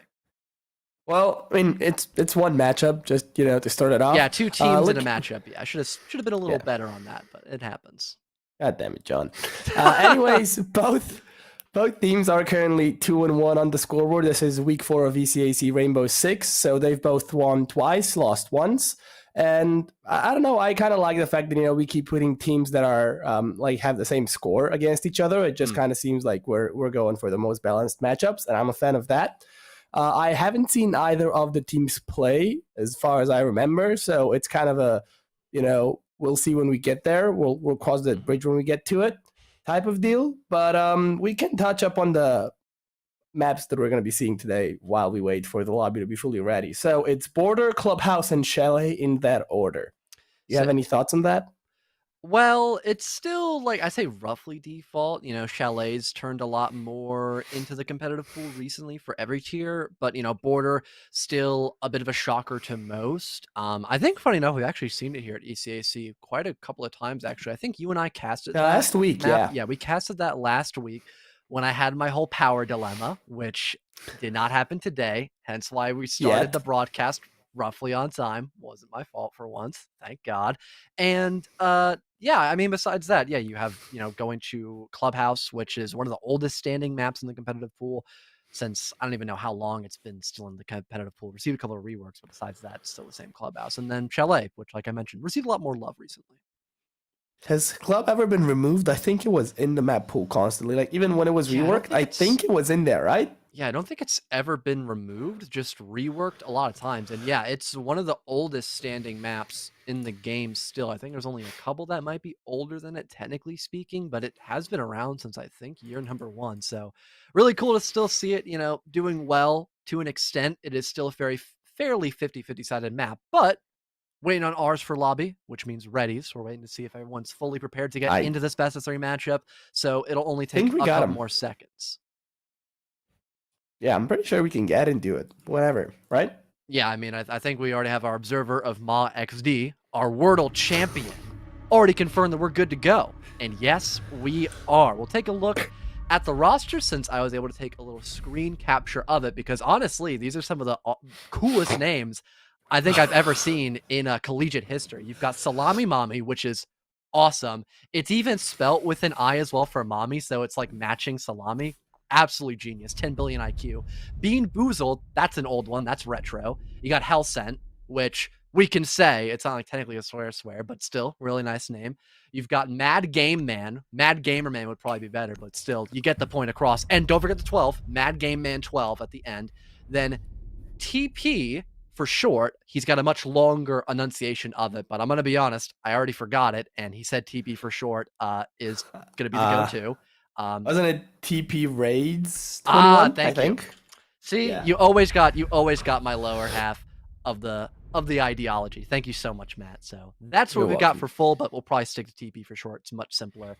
Jalen on the opposing side from Maryland. Mary popping off, fitting since they're on the team of Maryland. Nova, I give free hugs, and Saint 40777. I wonder if the numbers mean anything. Probably not, but I kind of hope it does. That would be cool. Yeah, okay, let's quickly touch up on the operator bends as well, since we are getting into round 1. First was Knock, which you were telling me is quite common nowadays. You know, I've been away for a while. Second one is Thatcher, so nothing has changed. And then Velk and Mira, something that you would have seen back in my days as well. So any thoughts before we get into round 1? Not really. It like extremely standard. No thoughts. It's no thoughts go on in my head whatsoever. I am just a blank canvas for Twitch to decide what I might be thinking at any given moment. I mean, Nook, you're probably going to want to roam a lot more effectively in terms of what you want to do on a round. There's a lot of good potential for setting up extensions where you can fall back rather safely. So if you don't have to worry about another angle of attack, that could also help prolong your roam extensions. We did see for a moment that Maryland were actually opting to go and bring out the Azami, which is a fantastic pick for this map. But they think of it a little differently when they have more time to consolidate, and instead are opting for more of a bunker-style defense. I could still imagine someone might want to extend in a CCTV room, since you can make a rotate hole back into sight quite easily from that spot, but with a lot less utility, because Azami, it's normally her job to extend in that part of the map. And yeah, you're seeing that extension made right now by Maryland. Quick little bailiff shot done by Jalen. So whenever they get enough pressure from that position, they can fall back, go to site if they need to. And then the rest of the defensive setup looks like they're going to just maybe extend a little bit into offices and call it a day at that.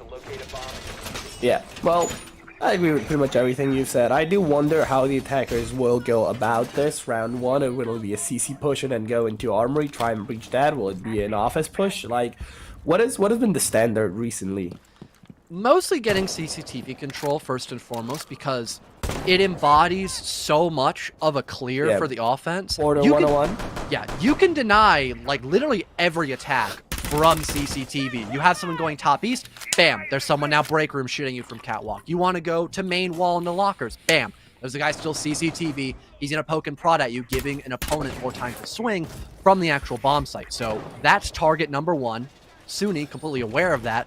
they're going to opt to deal with this player first and foremost. They've got everyone on the western balcony to try to challenge him, and Saint is now here to help assist Jalen. He's got an ADS by him, so he can stay over by break room for as long as he wants to, for the most part.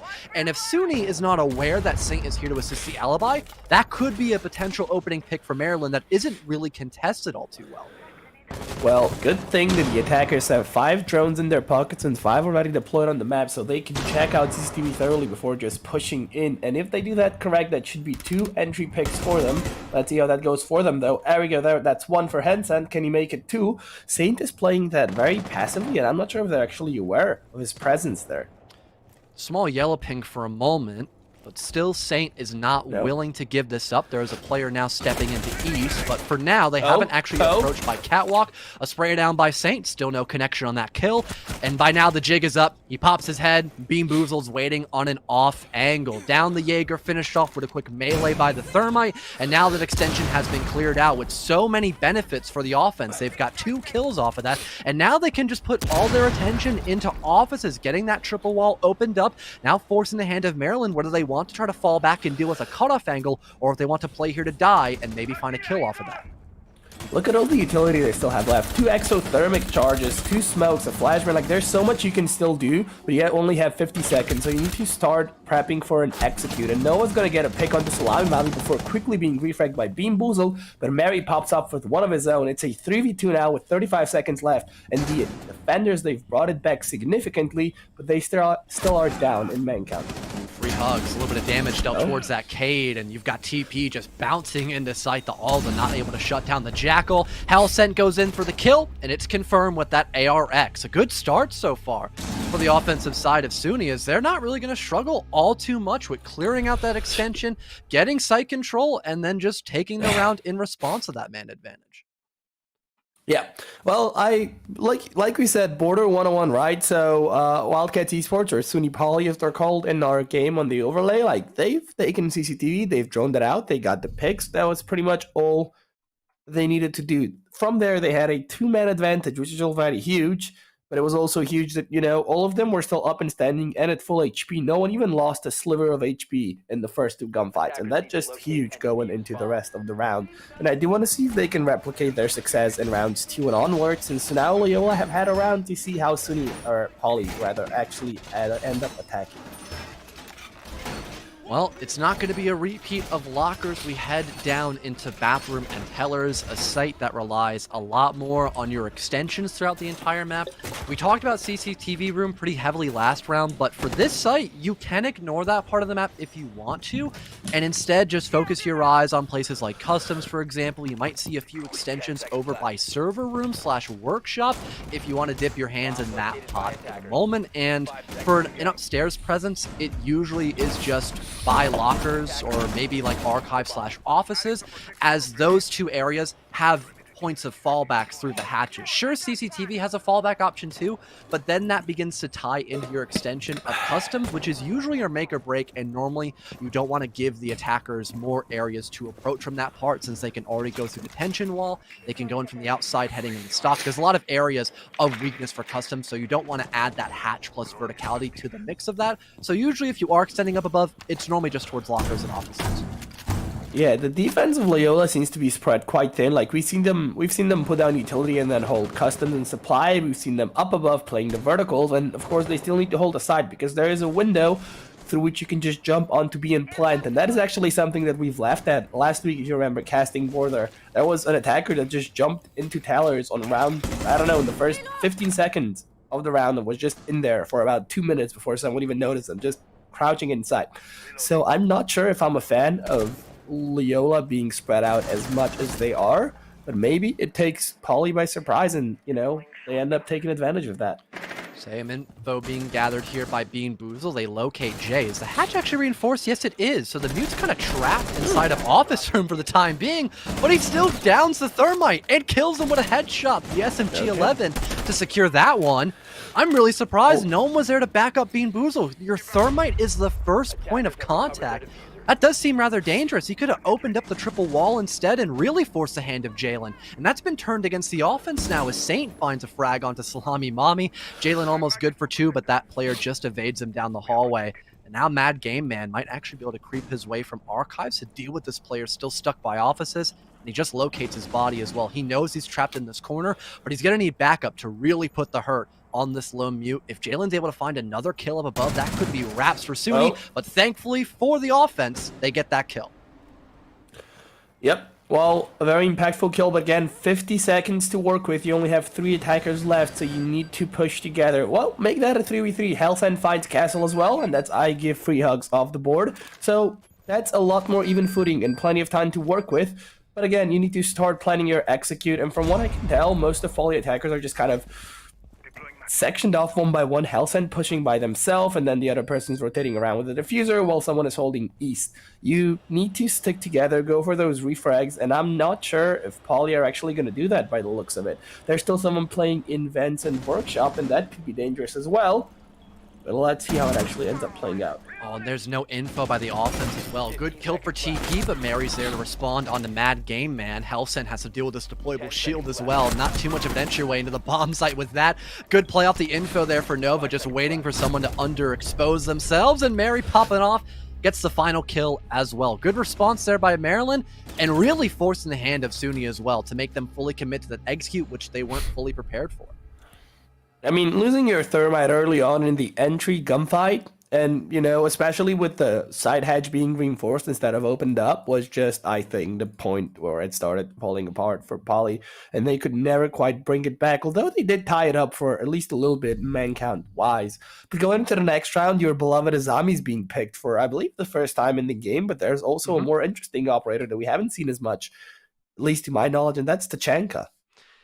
I haven't seen him played on Border in a very long time, but I like the idea that there's usually one of two ways you want to execute into the site, and the most common one, since you clear over and through office after you get control of CCTV, is by that single wall to plant behind the bomb chassis of Archives. So if you can stay inside of lockers safely with those Shimikas, you can stop a plant, and you don't have to walk into that crossfire of 90 once your player of CCTV loses that position. So I really like that idea by Jalen, and on top of that, it's just extra plant denial, which tends to be a problem for teams, especially for this bomb site, unless they're playing underneath with a pulse, which is pretty common nowadays. So you don't have to risk too much on that bottom floor, yet you still have that insurance policy in case SUNY are capable of executing into Archives, which they were last time this site was in play, and also that Azami that you mentioned too, Matt.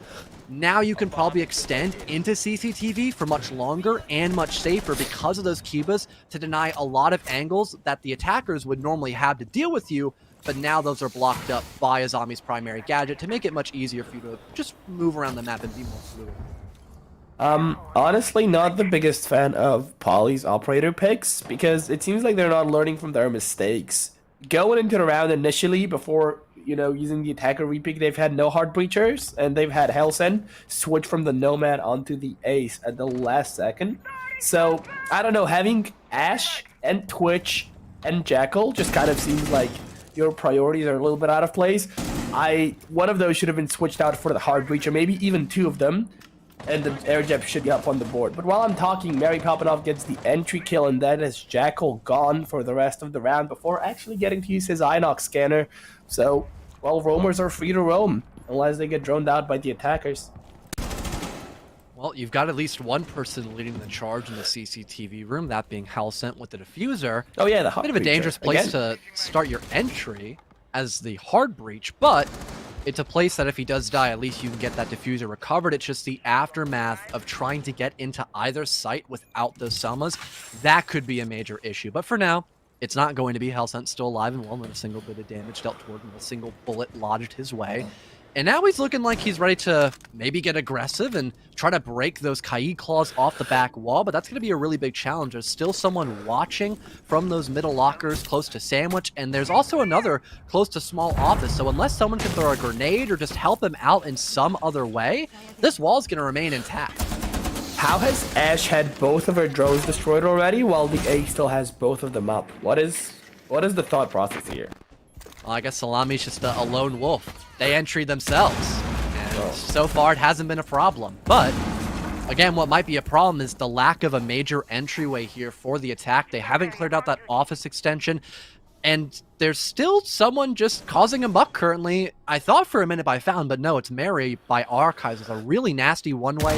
If anyone goes into that direction not aware to prone position, that could be huge for the defense. And speaking of huge plays, there's Nova still creeping his way by off. This is a direct trade onto the ace, and now they have to funnel in a 3v2 with such little time. This does not seem winnable here for the offense whatsoever, unless they're able to maybe kill Mary. Salami does confirm that with the R4C, but still a 2v2 with such little time and so much utility for the defense, which they might not even need. Jalen still has 2 Shamika launchers, but these one-ways already brought down by Mary are making it such a challenge for SUNY to hop into the bomb site, and they just can't even do that. The final kill goes down for the Cade, and Maryland able to redeem themselves quite well when going back to the top floor. Yeah, honestly, at this point, Maryland, or Loyola, excuse me, seem to be my favorites. Just kind of seeing how they play as a team. On the flip side, Poly, I don't know, round 1, yes, they've won, but ever since, they've just kind of looked a little bit disoriented in their operator picks, in their droning, in their, round priorities going into the round. So I honestly think Maryland should have this, and maybe I've just cursed it because that happens very, very often. But what do you think after, the first 3 rounds? Well, in terms of adaptability, I don't really think that it was a major focal point for SUNY or the Wildcats, in case you know them by their actual logo name, because they won that top floor site last time. And heading into this round, there's probably a good chance they could win this one as well. Customs is a very challenging site to defend because how much vertical you can establish from just getting one part of the map in your control. Also, in general, supply room / stock, whatever you prefer to call it, is a really tough site to defend, period, even without the emphasis of vertical, because you can have someone challenging you from the outside looking in, and there aren't many places you can anchor, especially when you get that detention wall opened up. So I'm really shocked that Maryland, despite having really good setups for every other site, that being lockers and bathroom, they want to go here. But also Vent is a really annoying site to defend too, so I guess if you want to go Vent, it's the lesser of 2 evils, but both sites for defenders are pretty evil because they kind of suck to defend. Well, we'll see how Loyola end up playing in that. Again, I'm a fan of the castle being brought. I feel like he just introduces so much potential for interesting setups, and he's often overlooked, although he has been picked a little bit more recently. But look at that. Was that a counter spawn peek? I think I Give Free Hugs was trying to spawn peek there, and Salami would just cut them off guard, doubling their kills in the process. Well, it looks like Hugs was looking to find something that wasn't a hug, and instead was given some free death, I guess, by that R4C. Well-needed change of pace here for SUNY as they now begin to, I suppose, work their way up through the CCTV extension. Well-placed nades over that little opening that was used earlier by SUNY to work a kill when clearing out CCTV on round 1. He does have a sledgehammer to open up that castle barricade, but I think they're waiting to fully coordinate this clear. Either that, or they assume it's currently just not being hosted by a defender, but now Hellsent will locate that lone Wamai up above, deals 1 pop shot onto him, and now you've got that extension somewhat being cleared. The sledge as well of Bean Boozle will try to force back the Wamai even further, and now he's just stuck in a corner. He's praying that he can maybe bring somebody down to the grave with him before he dies, but it doesn't seem likely. Oh, here's a hop out by him. Oh, but Hellsent, the reaction! It almost catches him off guard, but here's the hop out, gets the detection on his screen, and swiftly deals with that Wamai. Oh, it's happening. It's happening what always happens. I said Maryland are doing super well, and they're just falling apart by the seams. It's a 1v4 currently, as Nova has to take on 4 remaining attackers in a Hail Mary defense to try and keep Loyola ahead. Human comes out, a few pop shots pre-fires towards the metal stairs, but none connect as of yet. Playing those verticals, but looking away at just the wrong second. Goes up on the off angle, still cautious of the angles that are established above him, but no one's playing those as of yet. 50 seconds left as he goes for the reload in swing. Yellow Pink's coming out, but no enemies spotted just yet. There we go, there's the first one. Does a little bit of damage, but no kill confirmed. And again, the sledge above is establishing some more vertical pressure and angles, but nope, not even the first one. Hellsent sprints into the side and gets the final kill as SUNY Poly tie it up 2-2.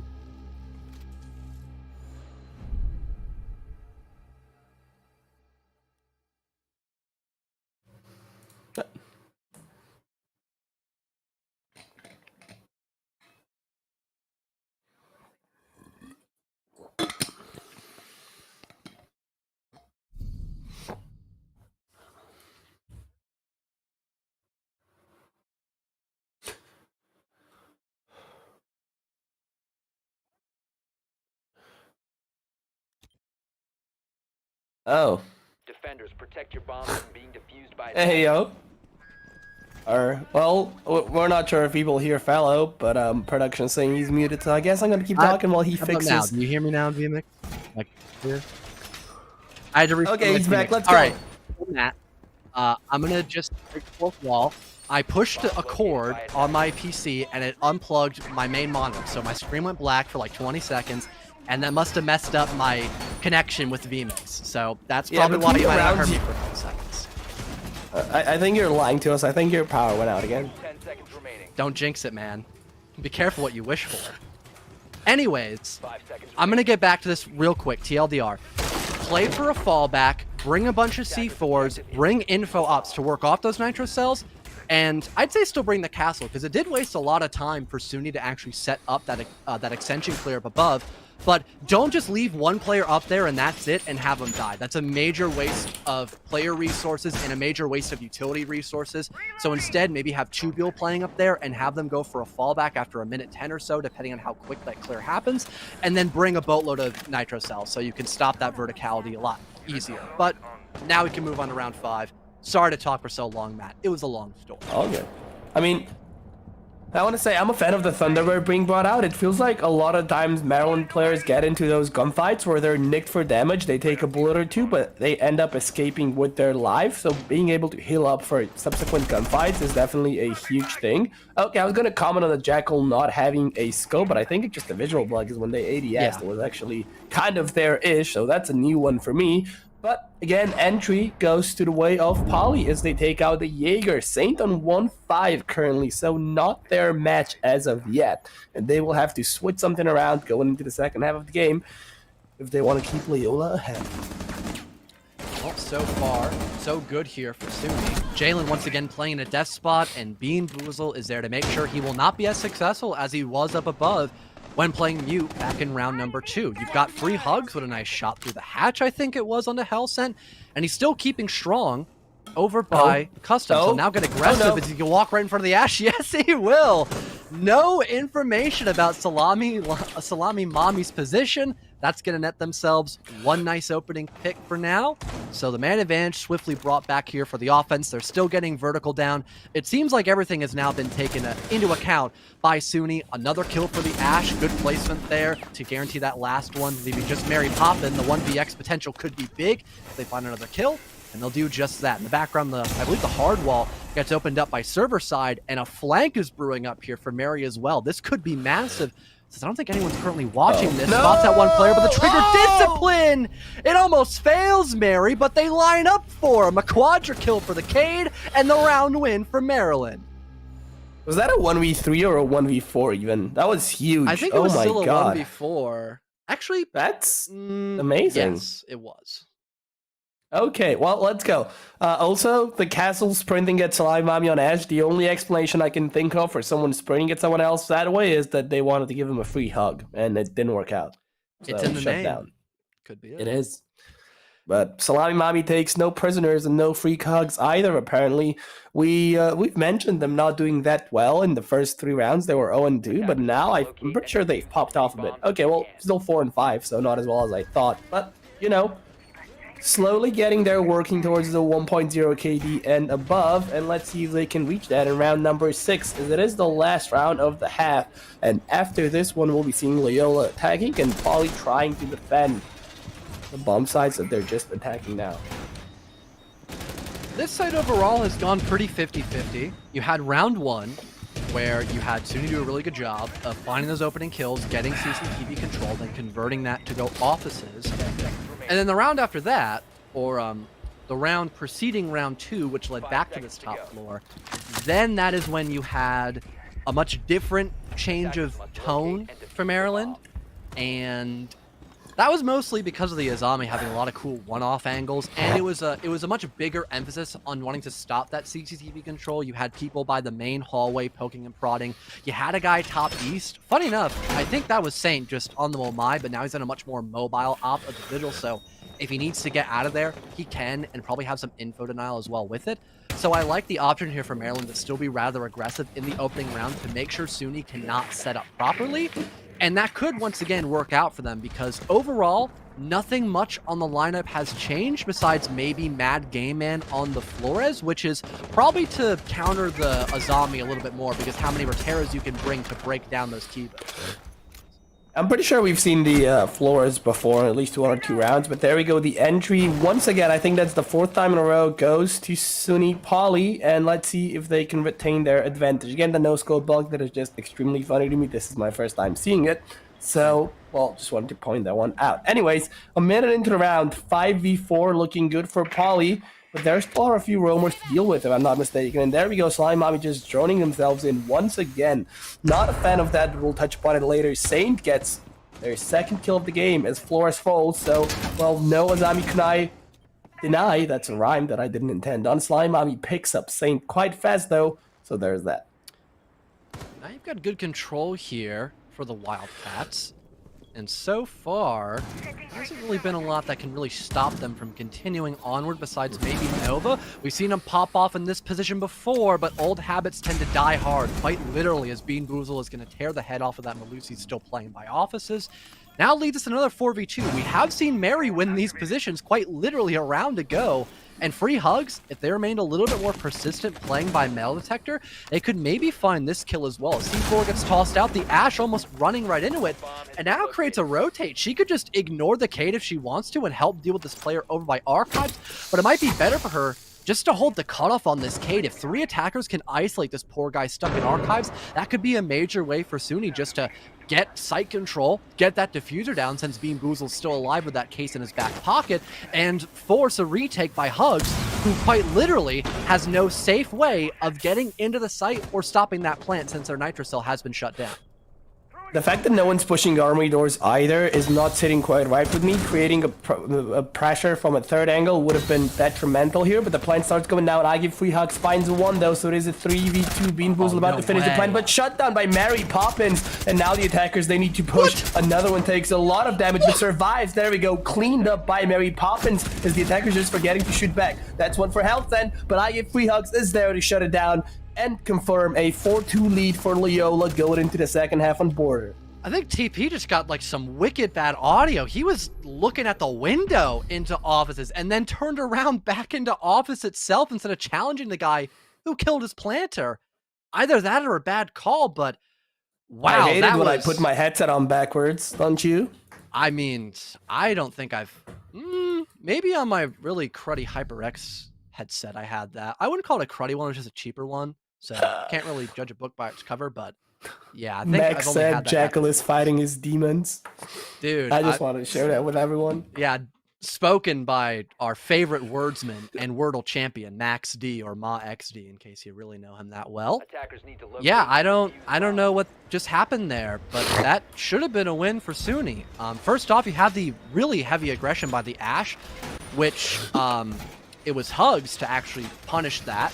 So now there's no more cutoff angle, and he wasted no time getting back into the other site to help assist Mary. That was a really good call made by the Cade, given the circumstances there on that round.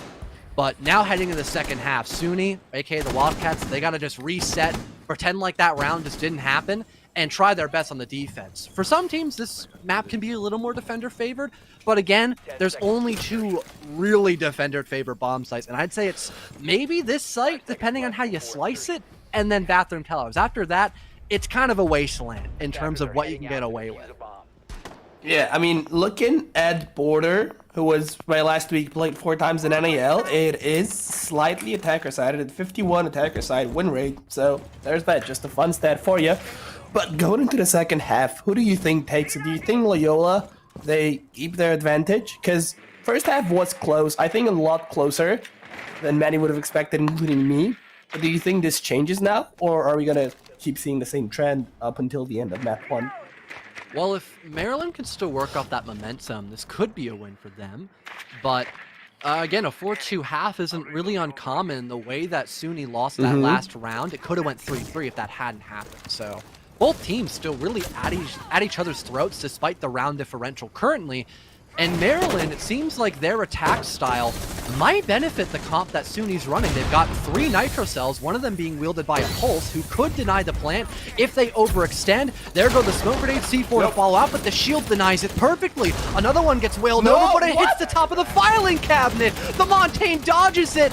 Unbeknownst to him, he could have died right there. And finally he does, but his job's already been done. It's the retake now that has to work, but so far it's doing miracles for SUNY. They shut down 3 separate players. It's up to the sniper of Mary and Jalen, who's on the Capitao, trying to stall with that LMG. Still the weird optic bug, but he looks at things completely fine. 20 seconds to go. They've got to close this gap. Can they play off each other? So far they can't. Hellset dive bombs the poor soul by AC, but Bean Boozle kills the sniper. 10 seconds left. They need 7 overall. Mad Game has to stick this. The mute gets shut down, but here comes the double swipe. Salami goes for a team kill, but it won't matter because the Cade remains persistent on that disable, and the defense still take the win.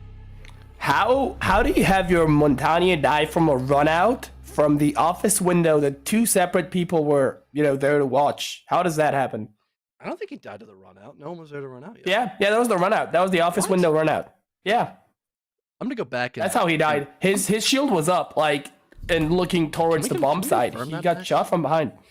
Max did a beautiful job of catching all of that with a nice top-down view. So maybe I'm just stupid. I think I'm dumb, period, but I did thought you call him Max D. You call him Max D. I call him Max. Is what our homies like that. Maxi Poo. I thought you were gonna say that. Maxi that's a really old one too. That's one for the labels. Speaking of putting labels on each team. Speaking of putting labels on things, I did put a label last round saying this game could still be rather close despite the round differential, and SUNY did a good job of confirming my suspicion because I had a very clean retake, and although Maryland had a good setup to get that diffuser down, the aftermath was a little more gritty than what they had probably expected. SUNY now opting to go for the well-known strat of when in doubt, trap it out, so they've got several different trap operators, more specifically Bean Boozle on the Capcan and then Mad Game Man on the Frost. But for a site like Bathroom Tellers where you have a lot of the map at your disposal, it's not a bad idea to bring traps because one wrong corner, one area you don't check with full vigilance, you could get blown up by some shrapnel, or you could get caught by your ankle in a bear mat and then die. So not a bad idea, I'd say, for SUNY to bring out this compilation of trap ops. Yeah, well, the traps were also the trap operators were also probably prompted by, Loyola just sprinting in, throwing down 5-6 smokes and planting last round. I feel like that's what really caused SUNY to reevaluate their defensive operator picks and bring out a few traps here and there. And I do want to see how Loyola end up attacking this. Last round, it seems they've forgotten that the round doesn't instantly end after you plant. You still need to hold that diffuser for 38 seconds before you can die, because, it takes 7 seconds to defuse, 45 seconds overall. Regardless, though, I'm not sure if Loyola are going to go for a fast push again. Doesn't seem like it. Just a minute or a whole minute into the round, rather, and we haven't seen any engagements yet. Seems like Loyola taking it pretty slow, droning things out this time around, and that's what all my homies love to see, man. Oh, never mind. Oh, not another one. Oh, that's brutal. Miss input on the info there. No. Oh, that would have been close. That could have been just the round over. I think it's slowed down at the very least. I would have logged off. I would have gone to sleep. That would have been like you need to take a lap around your room, which would have been pretty quick. So you would have been back in like 10 seconds. But Salami Mommy, wow, making lemons out of lemonade right there. I did the wording wrong. Lemonade out of lemons. No, I was right the first time. All right, whatever. Anyways, SUNY had a good start on the roam, obviously, because Jalen was not expecting someone to be in that corner, so missed drone there by the offense. But they still have a couple cluster charges to work off of, and a bit of hard breach, but they don't know Hellsen's still up here. He lingers by East Stairs, and now he's by Catwalk. On another one if he's quick on the draw. There's an air jab blasted on his feet. Oh, there's no way. No! This is not looking good for the offensive side. Oh, just barely. This is not looking good for anyone, to be honest, man. Oh my goodness. Saint just barely gets away with that kill, but so worse for wear. Oh, and there's the cleanup crew by Bean Boozled. Oh, man. Absolutely no flank watch there for either staircase, and that pays Maryland a very hefty cost of now 4v1 or 3v1, actually. Well, I mean, Aya Freehouse has their job cut out for them. There's 3 attackers, defenders ready to take care of. And keep in mind, there's still the Capcan traps, the Frost traps, some deployable beepers, and only 20 seconds to work with. They have the Fuser, they don't check the corner, and Beam Boozled finds the final headshot in the round. The SUNY take one more off of Loyola, and I'm slowly shifting towards Poly being my favorites. I know I'm, a fair weather fan, but that's just how it is. I think you just need to like stop making like out of pocket predictions like that. They just like never favor you. Like this is like some deep boxy lore of like saying, oh Man. yeah, I think team XYZ is gonna win. Then it's like ABC. I don't know. Maybe it's a language barrier. Maybe you meant something else. I don't like it. Like I've told you in the green room before going live, the dumber I look and the worse I sound, the better you end up looking. So you're welcome. I'm doing you a service. But you know what? You did yourself a service. You were right about the Montaigne dying. I went and watched it back on the VOD. You were absolutely correct. I'm just stupid. So I guess we're even now.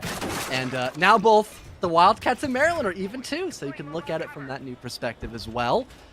Still seems like for the Wildcats, they want to bring out at least a little bit of trap ops. Game Man opted to go for the Frost once again, although it didn't find much success. The ideology is still there, has good reasoning behind it to back it up. And now Maryland, their lineup looks about the same too. I can imagine they're double checking their corners though, and they go on that roam clear because it seemed like they were relying a little bit more on just assumption of, hey, this is a really dumb angle to be playing in. Why would someone be there? So they don't check it. And sometimes that's justified because you are on a 3-minute timer, technically 1 minute if you want to clear out the roam game in a manageable fashion. But it doesn't hurt to just half check it and just double check to make sure someone is there or isn't. Yep. I like the fact that we keep seeing a lot of like not necessarily off angles, but also not super predictable angles being played by defense at any time, whether that's SUNY Poly defending or Maryland defending. I feel like they've gotten creative with a lot of angles, and even one ways with Azami when she's been brought, which, isn't the case this round, but still, felt like I should point that out. Regardless, Loyola, they're using their drones, and that's what they didn't do properly, at least last round, so hopefully the tides turn in favor once again. Well, now we've got Hell Sent in the angle that Salami Mommy was running earlier, probably commenting, hey, they didn't drone this spot last time. I bet you could find a kill here, and they actually do double check it. So I'm glad there's a small adjustment there by Maryland. Overall, their droning last round wasn't horrible, just it was a blunder that they didn't double check down one angle, but now they did. So no opening death just yet. Some working their way in through archives. I think Hell Sent is aware of that. But can they find the kill? Not quite. Still the fuse is waiting here. Probably knowing there's someone by office. You know what they say, right? Like, a journey of 1,000 miles begins with a single step, and in this case, the single step was checking that corner with the drone before sprinting in. So, there you go. That's one of your 1,000 miles. But that's going to be the entry as Salami Mommy falls, and that could be devastating for SUNY Poly, as alongside Beam Boozled and Hellsend, Salami Mommy has been one of the main fraggers for their team, as Mad Gamerman 12 and DP are both kind of trailing behind in kills. That's one for Hellsend though. Make that no, not two, as Mary popping off will shut them down, but that was very close. Habana on below, sub 50 HP to work with for the round, but Beam Boozled will fall as well as Jalen will find a headshot onto them. I Give Free Hugs is down, but then gets revived. So it is a 4v2, but one bullet will put I Forgive Free Hugs out of contention for the rest of the round. Trying to breach the hedge there, but it is KD'd, and yeah, you can probably get it by just shooting next to it, right? That should open it up. Surely it works with the X-Kairos charges. It can work with a Thermite charge and even a Selma too. But so but far you need more X-Kairos on a hatch, right? Like, it takes there's a 4. damage cap. Yeah. And that one just didn't work. You could probably use a secondary breach. I bet if Hugs goes over there, you could get that opened up, but he might need to save it for something else perhaps too. If they want to go for the execute in mind, which might just be a hatch drop, 20 seconds to go. We've got Game trying to work a pick by Stock, and they're shut down on the rotation. Good catch by Mary. They even just TP to try to stop this one, and they're not going to. I think we caught someone down on a frost mat off screen, but besides that, still a 3v1. Still, you're stuck in sight, which is a really tough position when you're in either vent or server. And there goes the round, and the advantage back to Maryland, now 5-4.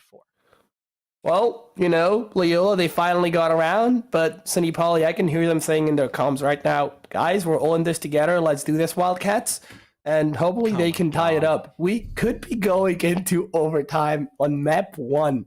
just to start the series off. I don't think we've actually mentioned this before, so if anyone's new, just tuning in into ECAC R6 for the first time today, this is a best of 3, meaning that we will be seeing at least 1, if not 2 more maps after this. And if I'm not mistaken, next one is Clubhouse and the Decider Chalet? Yeah. Also, you said you didn't watch High School Musical. Why are you getting my references now? I could tell just by like what you were trying to go for there. I was like, that just sounds too cheesy for Matt to say like out of pocket. That has to be a reference. So how have you not seen High School Musical though? That's my question. I don't know. I didn't watch a lot of movies back then, I guess. Mock it up to that. Maybe a poor childhood. I don't know. But High School Musical watch party with fellow. I think ECAC should host the event. Who do I talk to? Someone had offered me that. You know, coincidentally, I think I got asked about me watching High School Musical like a week ago, and someone brought that up to me as well. Oh, that was Scott. That was Infernosis. He asked me about it, and we're watching that. He offered me to watch it when he comes up north to visit his girlfriend. Doesn't live too far away from me, so it'll be a whole get together. Maybe I'll invite you too if you can fly out here. Hell yeah, I'll fly out for a High School Musical watch party. But speaking of watch parties, there's a lot of people watching how Loyola are going to take on SUNY in round number 10. They have 1 round advantage, but that's not enough. You lose this one and you're back to 5-5. So this round, detrimental for Loyola. If they win, they could put it onto match point, and that creates a lot of pressure for Poly. And I'm not sure how they can deal with that pressure mentally. So you had Bean Boozle gathering a lot of good info over between custom/detention. I think he was actually looking through passport at the beginning. Potentially, if Maryland don't acknowledge where the pulse is, that could maybe be a free kill or 2 if he's lucky with that C4 toss. Also, if people do remain stagnant and just start droning in CCTV, you can just wall bang with his gun. Although a weak damaging weapon to that UMP, you could still kill somebody with a nice timed headshot. There goes an opening there for Jalen, not a direct one with his body, but at least a sight line for him to use. He did shoot the second Selma. Don't know if that was intentional or not. Probably wasn't intentional, since you would probably like to enter the building from there at the very least, but probably not a big difference in the grand scheme of things. Poly still holding their own for now, waiting for Maryland to make that first move, and it seems like for Maryland, they have a little bit of presence over by Archives window. I think that's just for a cutoff angle, and the rest of the offense is still setting up through both CCTV and lockers. And speaking of that cutoff angle, it nets free hugs, a free kill if you want to put it into that perspective. Yep, well, TP gets poo-pooed on, and he may need some TP to compensate for that. Okay, that was what a shitty joke. Get it? No. Anyways, Twitch drone comes in, drones out the Cade, Yellow Pink's coming out, isn't destroyed quite yet, and now there's going to be pressure put on Mad Gamer. They haven't had the best of games so far, but now is their time to shine. The smokes are being deployed, as are the track singers, and Saint finds a kill onto Hellsend and loses just a tiny nick of HP. So it's a 5v3 currently for Loyola, as Mad Gamer also loses a lot of HP there in the gunfight, doesn't dish out any in return though, and all the C4s on the defensive side have been burned out. On the flip side, the attackers still have so much to work with, and you see the Capital uses crossbow to deploy the bolt. Slime Mommy takes a lot of damage, but finds a kill right before being refrapped. The plant is now being attempted. Mad Gamerman finished off as well. Still up to Bean Boozled, but it doesn't last for long as Loyola push it onto match point. Agreed. And, well, the Wildcats, they need to get their head in the game. Sorry, get off. Go off. Okay, I'll go off. Thanks, King. All right. Well, I'd say for Maryland, had a pretty good idea of wanting to get into the bomb site there and bring out those Capital bolts. It denied a lot of potential sight lines. I think it, Max was saying they created one-ways. It was a little hard to spot that in the top to bottom view, but I think he was able to catch a glimpse of that just beforehand. So if that's correct, that is incredibly well done by Maryland to maybe use the Capital bolts a little bit higher on the walling so they could actually see the feet of the defense to make sure they know when to get off of the plant and when they are expecting a gunfight. But again, still a good setup by Maryland altogether. They had someone on the cutoff, that being Hugs. There's the first kill. And I think SUNY just weren't able to respond quick enough to actually rotate into lockers. I think they were expecting more of an Archives plant there. So again, the read by Maryland was really well thought out. And again, the rotate by SUNY, which is a little bit too slow to actually bounce back. And now that they're a little more aware that that is an option for the offensive side, they're going to opt to go back to lockers and hope they can make this a 5-7 score, or 5-6 score line, sorry, rather than it being a 7-4 score line and having a clubhouse happen. I wouldn't say rather soon, but sooner than what the Wildcats would hope for. Yeah, well, I agree with you. And like we said, it is match point, which puts Maryland in such a good spot. It's now up to Poly to win 2 rounds in a row to even keep themselves in contention for the potential map win. So all the pressure is on them. Maryland are just chilling, but also defense was their dominant side. The attacks have been more clunky, and I can't find a word. Maybe sloppy. So Poly can definitely do it, but it's gonna be tough. We take a look at what has worked for them in the past. Probably just that, I suppose, a chaos element really on their roams. So effective at winning that opening kill and then really keeping the hurt on them, just keeping that tempo in their favor, and also having a good idea as to how Maryland are going to default into this round. Now maybe expecting more pressure by Archives. They'll be a little more cognizant of that since they at least expect one guy by Archives window. But the doorway has been opened up too. The entryway from that balcony could be another way for Maryland to win this round outright if they can get that diffuser down. And Hugs, once again, beautiful shot on the same person. TP is once again that opening death in almost the exact same position that he was in last time. And with the emphasis of this Twitch, since there's no mute in nearby at all to stop it, you can get that single wall opened up. A plant could most certainly go down in the next couple of seconds once Maryland are aware that office is clear. They're drilling that out right now. So again, it really is only a matter of time.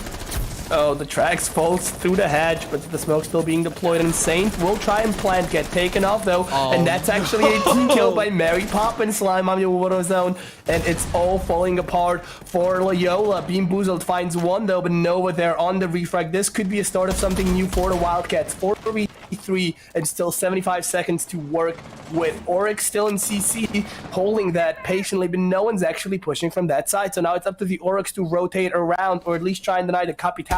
That isn't happening though, but Jaeger will swing out just a second too late and will not catch the Capital as he creeps through the bomb side. And I'm pretty sure there's only one defender on side, so that's very doable here for Maryland. Tracks will come in clutch as well. There we go. That's the first one, and now both remaining defenders off site. How quickly will Maryland realize this though? Maybe not fast enough. Let's see if they attempt another plant. Oh, Mary's got the cutoff too. Oh, this is so big for the offensive side. Mary wins that kill. A very important fight to have for the offense. And they bounce back. Such a sloppy execute from the get-go, but they managed to work it out somehow. A 2v1 post plant. Salami's a 90, and still that cutoff angle is something they have to deal with. And because no one opened up any walls in Archives, Mary can sit here quite comfortably. There goes the Capital Bolt too. So there's no safe way for the Oryx to enter in from. They'd have to hop the hatch, but that's still just as dangerous as walking through the literal fire and flames. And there's not much time. Salami mommy, make up your mind, honey. You gotta get in the building. You gotta try something. The Capital Bolt runs out. Good kill on a Mary. But now you have to dodge this entire trap of a room. So many track singers to deal with, such little time. There's none of it left. Nova gets the kill for compensation, and Maryland take the map after somehow bringing back that round. Well, there we go. I did call it initially, didn't I? Maryland, or Loyola rather. Well, I guessed that it was a 50-50. But my prediction score just went up, so there's that.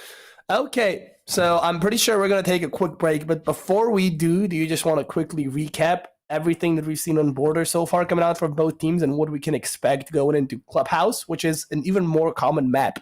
Keep in mind, this was the Wildcats map pick, if I'm not mistaken. Let me check up on that. Yeah, this was Wildcats pick, Border.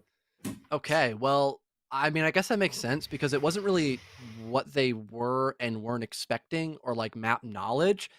It was more or less playstyle, I think, that managed to kind of mess them up towards the end of that round because you had Maryland changing up how they think about attacking rounds towards like the middle point of the second half.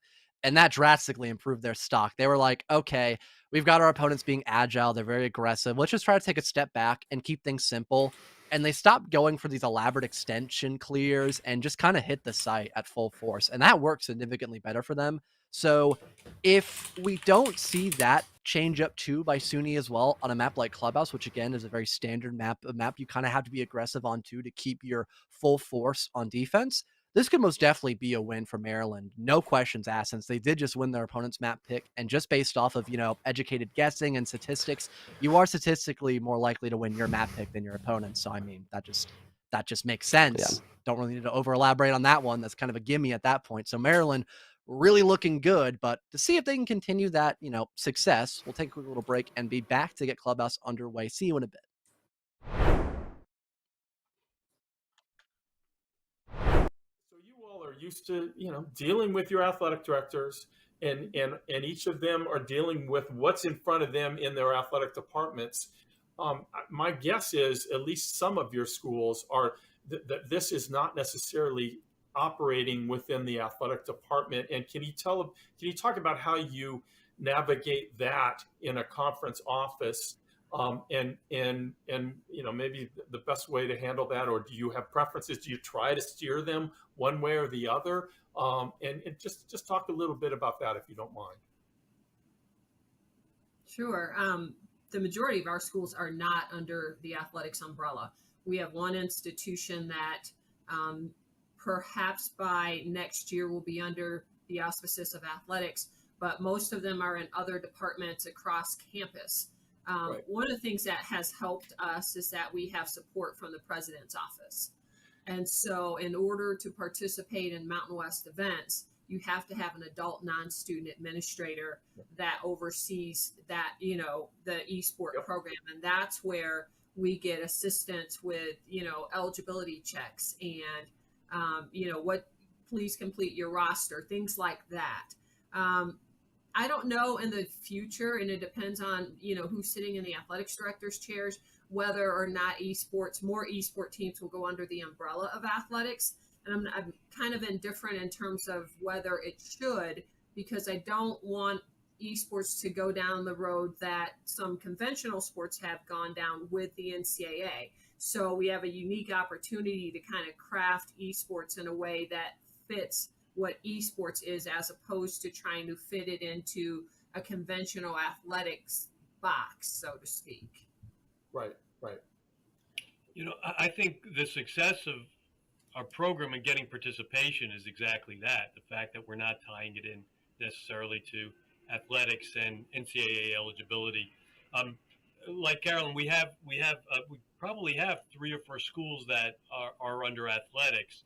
And I know it puts them in a difficult position sometimes trying to make some decisions. I got a request recently to consider allowing part-time students to participate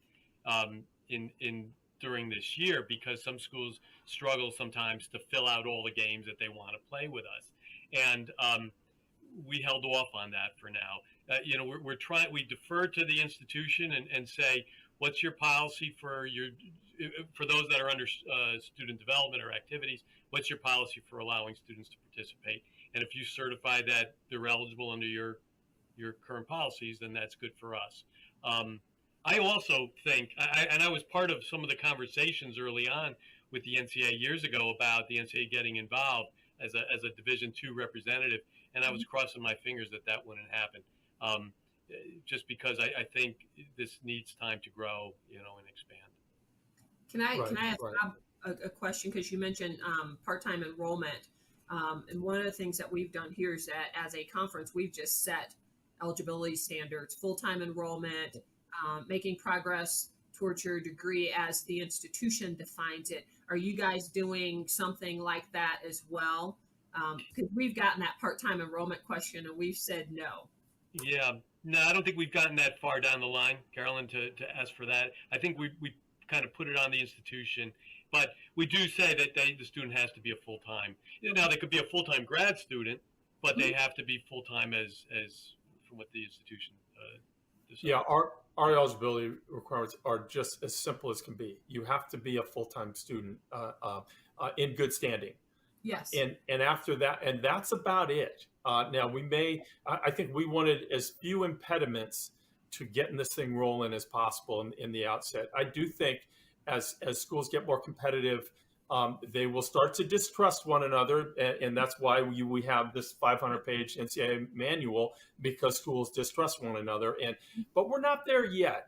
Right now there's still a collective, let's move this forward. And the fact that the NCAA is not administering it, I think, is really helpful to the growth of it all. And yes, we allow grad students. We don't even have a 4 or 5 year clock. If you are full time enrolled for 10 years in good standing, you can do. And why not? Why would we not say that that's okay? Now, eventually, like I said, we may change our minds if the schools require it. They say, no, this is crazy. Look what they're doing over there. We don't like, but I think we're still a long way from that. Alex, do you have anything? Yeah, I mean, I echo everything that really Carolyn has said. You're gonna have to forgive me. What was the original question? It's been a minute. I know. I'm sorry. Well, just kind of what you set out to do, and then what maybe the realities of it all. And there's so many other jobs as well that can translate out of this experience in esports. The only path is not just as a player.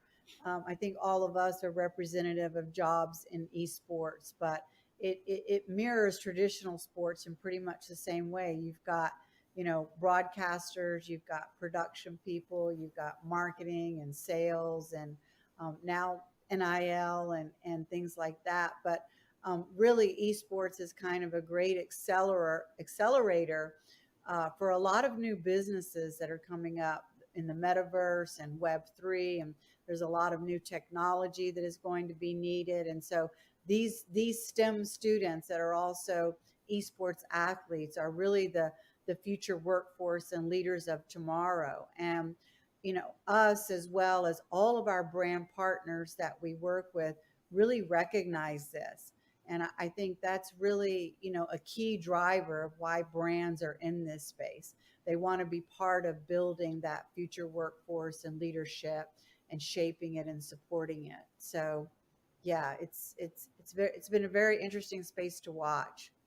And we offer such a big, we offer such a big counterpart to traditional sports also, because it's a counterpart, but it's also the same, is what I'm trying to say. Because when you're traditional sports and they're done after their 2-a-day workout and they're done after their practice scrim, they're coming home to play Call of Duty and relax and put their feet up and get a drink and play video games. It grows their brain, problem-solving skills, and their hand-eye coordination while they're home. Hand-eye coordination if you're a football player.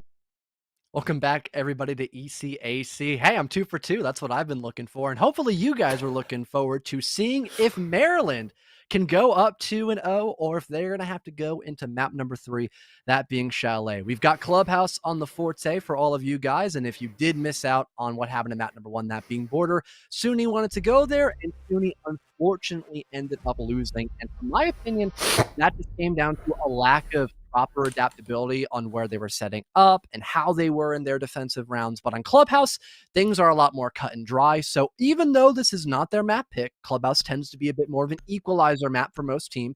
So if SUNY can forget about what happened last map and just go into this with a nice clean shave, they should be fine. Yep. Well, let's hope they can do it. You can definitely bet on it. It's going to be an interesting match, whoever takes this one, but I would kind of like to see the decider. So I guess SUNY Poly, I'm putting my hopes in you, but let's turn our attention onto the map bands, or rather, the operator bands. It's going to be Thatcher and Nog coming in first. So we're mimicking Border so far. And if we're going to be seeing a Mira and a Valkyrie band, the bands could be completely the same. And that's honestly likely, but nope, it's not happening. It's going to be Cade band instead. So who do you think the final operator turns out to be? Well, both teams didn't really use a lot of Valk, so probably a Mira. That's what I would assume. Mira's not horrible on Clubhouse. She's good on she's good on gym and bar, or gym and bedroom, sorry, and then the basement site. But no, it's actually a zombie, which is a significantly better ban than Mira, in my opinion. She's a lot more versatile on this map. She's good on CCTV, good on any kind of extension, good for gym, good for church and arsenal. So that's a really good option by SUNY. I've got to admit to that. And especially since they weren't using any Azami, but their opponents of Maryland were, it's just one less obstacle they got to deal with. And speaking of other bands that I like, big fan of the Cade band too. Now you don't have to bring out really as much denial for those Cade claws, since, they're non-existent. So for the, church site, it's a little bit easier to attack. The worst you're going to have to deal with is impact tricking. But with Havana available, it's really tough to actually use impact tricking properly when she's in play. So it makes attacking Church a lot more easier, especially when you have the zombie band in the mix too. Yeah, I mean, to be honest, while I agree the cage band is logical and, it makes a lot of sense, we've seen both teams be quite proficient with the Twitch drones on border, so I don't think it would have been a huge problem. But of course, getting that nuance out of the way early on is still something you want to do. But it is now or never, and right here and right now for the Wildcats, as they need to tie up the map score. They're a map down. It's all on them, right? And I don't know. Hopefully they can do it. Fingers crossed, right? I mean, everyone wants to see a good show, and that usually entails that you get a full story out of the game, so we'd have to see map 3 for that to go down. Church not being an option for round number 1, like I had mentioned, we're heading into CCTV and Cash Room with, I'd say, a pretty common lineup. You've got the Bandit to try to stop anyone from getting the main wall of Plat opened up, but there is a Maverick.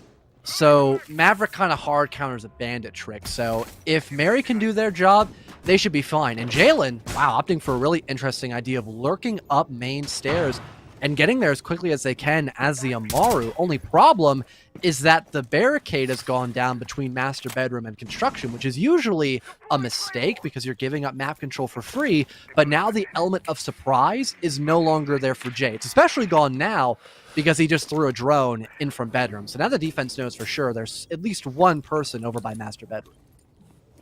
Yeah, but the Maverick is about to start tricking, so that creates pressure from two different sides onto the defenders. And there we go, that's the entry. I give free hugs. Will peek those Maverick holes, get a kill, make that 2 instead, as both Helsen and TP are sent to the Shadow Realm by the Thermite on entry. I don't get to say that every day, but the hard wall is not electrified. It's going to get opened up thanks to Maverick and Thermite working in tandem, and it's a 5v3, more than half the round still to be played out time-wise. And the attackers, they have everything they could hope going on for them. You've got that cross attack leading in through construction once again. Here comes Finka on the entry from that position. And now you've got the Omai stuck in a corner. And the Jaeger has no clue about the Finka in construction. Where's the communication? Where was the coverage there? None whatsoever. And now you've got another person dead on the floor for the defensive side. You still have Salami Mommy stuck in this corner. Thank God Finka no longer has grenades, or this guy would probably be blown up sky high. But across the site, you've got the plant going down. Good time swing by Salami, but it's only good for that one kill. And Bean Boozle trying to go underneath would have had an impact if they didn't waste him on rotates. So now they can't deny the plant. They've got to go up with rafter stairs instead. Deals a load of damage to the guy up there, but the favor is returned by I Give Free Hugs. A triple kill for the Thermite, I believe, is playing a bit of Pop Goes the Weasel from that Raptors position, and Maryland are going to easily take round number 1, I'd have to say. Yeah, sadly, it seems like at least after round 1, we're just sticking to status quo. When it comes to Wildcats, they just, I don't know, I hoped I'd see a little bit more, but then again, it is just one round, so, fingers crossed this is not, or rather that round 1 was not indicative of how the entire game is gonna go. But honestly, it was just the entry fight that decided the whole game. You have 2 people on site die just off of Thermite swinging a Maverick hole. Like, you're not gonna have a fun time, right? You most certainly are not. And although CCTV is being brought again, SUNY, aka the Wildcats, are adapting a little bit. You've got Bean Boozle for better plant denial. If no one goes on the first floor, he could remain uncontested, maybe find some kills here and there. That's good. And there's no bandit tricking being attempted because there's no bandit, period. So you're not going to have as much carnage, I'd say, in the first minute without your own volition going into those engagements. So I do like that small change up. But for Maryland, they're not going to have to really change much at all about their attack, except maybe expecting the spawn peak here by Bean Boozle. That's really the only difference I could see happening on this round, but it works like a charm. And that's the Thermite dead. You only have the Maverick now for Heartbreach, and with there being no soft destructor with him, it's going to be a really tough task for him to get that plat wall fully opened up. But at the very least, he could still make a sight line into there, or maybe a really tiny, crouch hole, but that's a lot more difficult to work with than a gigantic hole that an exothermic charge tends to make on a wall. I don't want to say the boys are back just yet, but getting the entry onto the Thermite, especially I Give Free Hugs, who had a major impact in round 1, is definitely a great start for SUNY, and hopefully this is the footing that they need. They got to retain the advantage, and hopefully they can tie it up 1-1. 50 seconds into the round, same old. Maverick on the CCTV wall. We'll try and open it up from both above and below now, as there's no Thermite to help out with that. So your best bet is to, make the vertical holes above, below, and then have someone who has soft breach capabilities take that out. But we don't actually have any breaching charges on attack, so I guess it's just going to be shooting through and making a hole big enough to hold angles off of. The Twitch drone that we spoke of earlier coming in, or doing the work once again, spots no one on the mezzanine, but someone just walked up, so well, there's an opportunity missed, I guess. Seems like bullets might be the answer to open up this wall a little bit more, as you've got the G8 currently spreading open that now soft wall from Platt leading into the site. But it's not really going to do a whole lot besides just making some openings. Not a one big enough to actually get into the site from there. So looks like Maryland will have to open their horizon to something new. Helson just got down through the door barricade. He was probably not expecting that. Now finished off by Jalen. Mary might be thinking about maybe hopping into the bomb site. There's a good kill on a TP. He was not expecting someone over by a highway window. So that's now going to grant the advantage here for the offensive side. And now the pulse gets located in through lounge. So the jig is kind of up for Bean Boozle. He might not get as lucky with that nitro cell placement. He might not even find a kill from that position, period.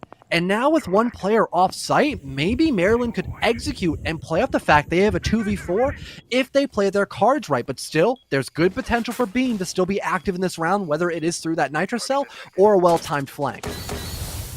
Well, 25 seconds left. The smokes are being deployed, and that seems to be Maryland's specialty. A plant will be attempted any second now. There we go. The play from below, though, the C4 will take out the planter. Jalen with one of his own, but it's just a second too late. 15 seconds left. One attacker above, one below. Can they make this work? A plant is being attempted once again, but Mad Gamer Man will be walking up those rest there. Salami with one. Make that two. The plant not attempted, and the Jaeger will clean it off.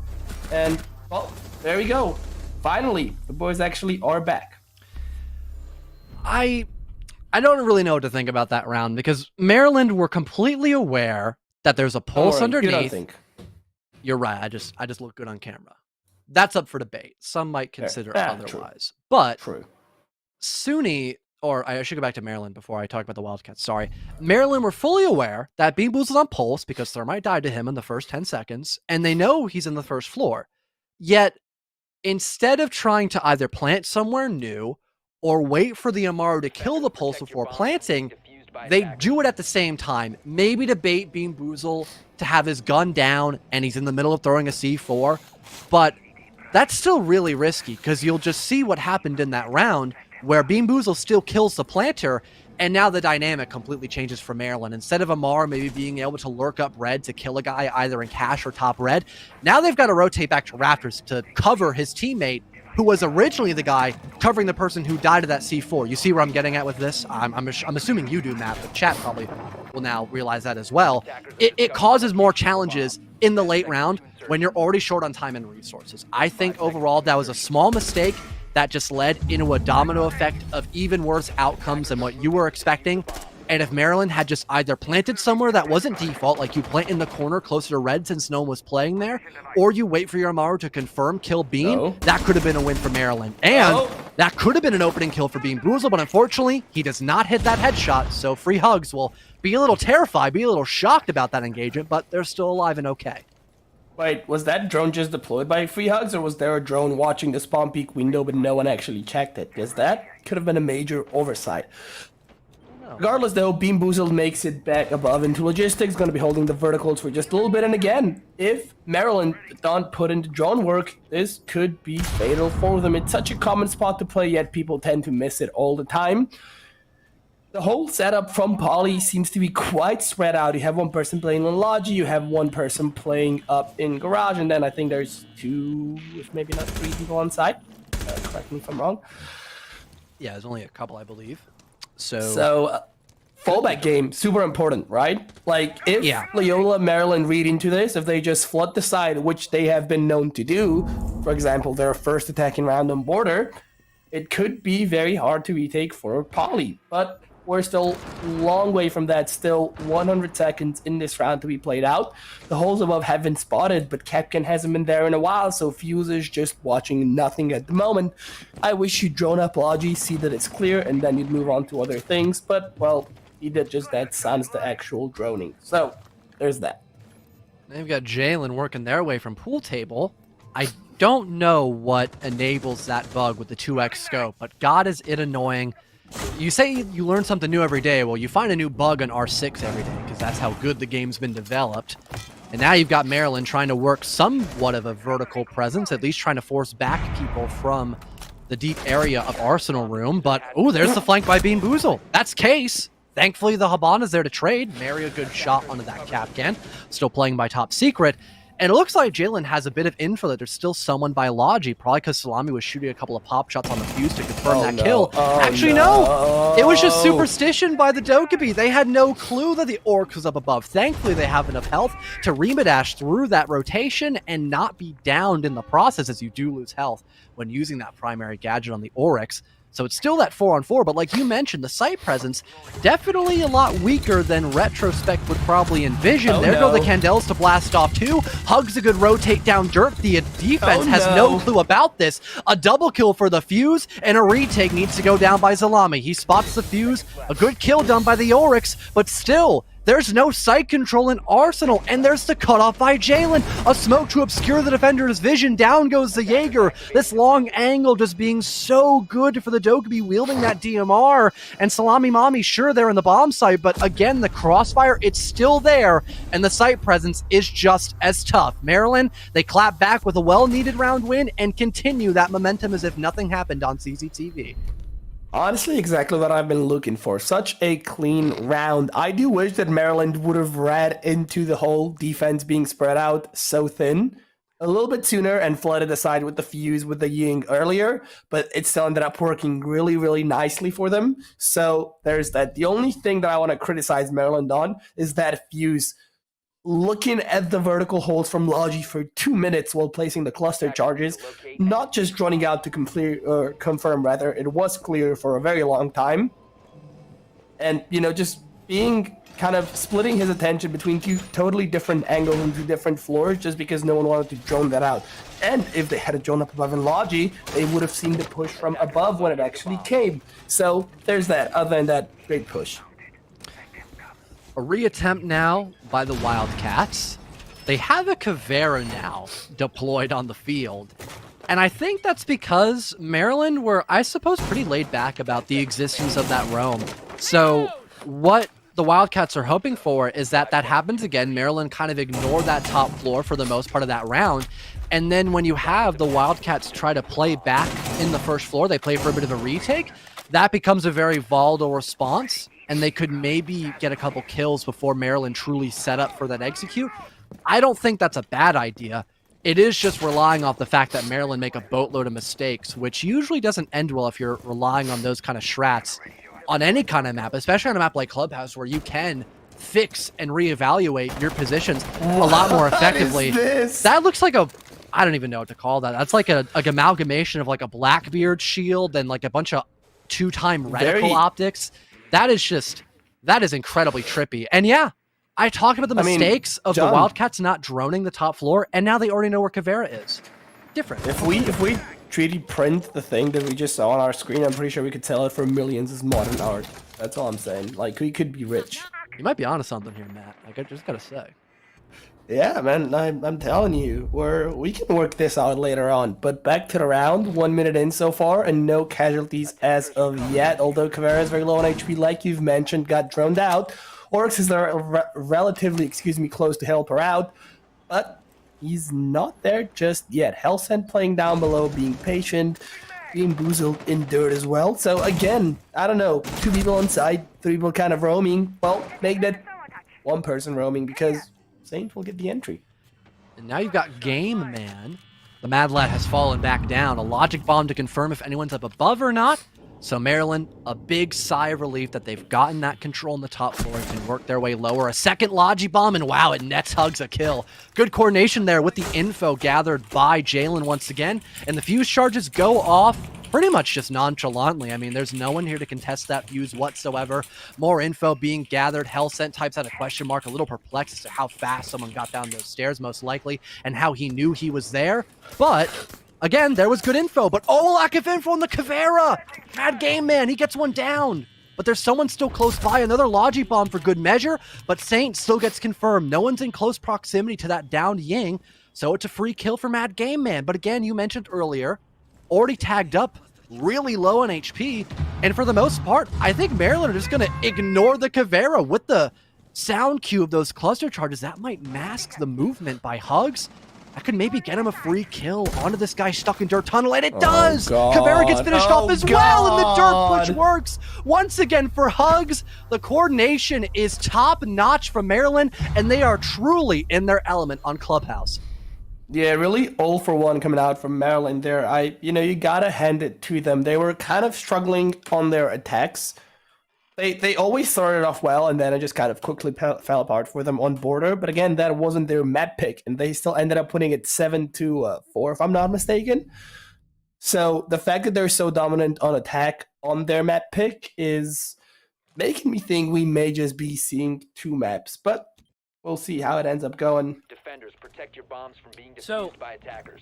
For this map in particular, it's kind of the same storyline of border. Like, a lot of sites just kind of suck on this map, or a lot harder to defend than they were back in the day.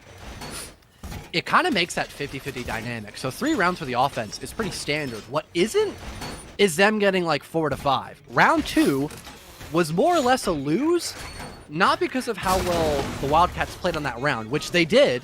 They made a really good job of getting those opportunities to stop the plant from going down every single time, but Maryland could have denied at least one of those 2 options if they had just waited. I know it's really tough to be patient in specific timeframes of the round. Like, you have 30 seconds, you think there's denial for the plant, so you want to start forcing out that util before you get really strained on time.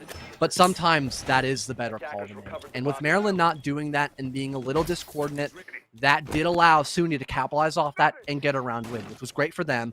But Maryland, besides round 2, haven't given the Wildcats that luxury. And now CCTV is being attempted again, with a caveat that there is now a Mira in play.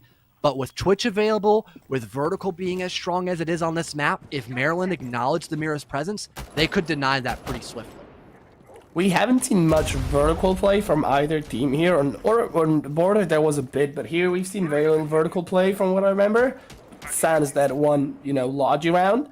But like you said, Twitch putting in massive work so far, so let's see how that goes. But Slime Mom is going to be the entry casualty as Jalen under Zofia picks her up, and that's a start that, well, Poly really can't afford anymore. They're 2 rounds down, and it's not looking up for them, at least not for now. So I don't know, man.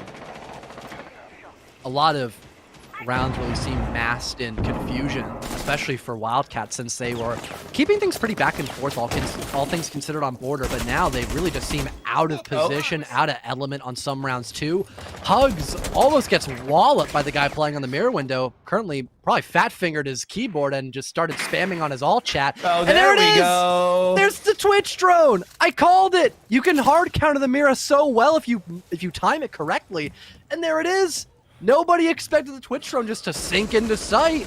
And there goes one of your main barriers to stop the execute into the site.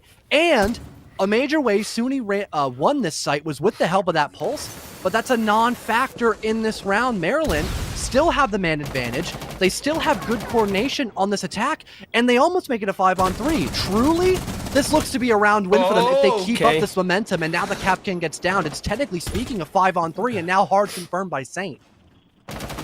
Well, it is, like you said, a 3v5. The defenders, they need to hold on for 50 seconds. That's the first one for Hellsent, and that's a start. Breaks the barricade, fires a little bit, but no one's there to catch those bullets. Getting quite aggressive there. I'm not sure if that's the play, especially as Jalen finds one onto Bean Boozled, and it's a 4v1. as Jalen finds the third one on the round. Safe attempts to plant, but, well, it's not looking good for Hellsend. There will have to be an ace if he wants to salvage the round for Poly. The plant now down, giving him 40 seconds left to work with, and the only way that the attackers can throw this if they all funnel at the Hellsend, English hard.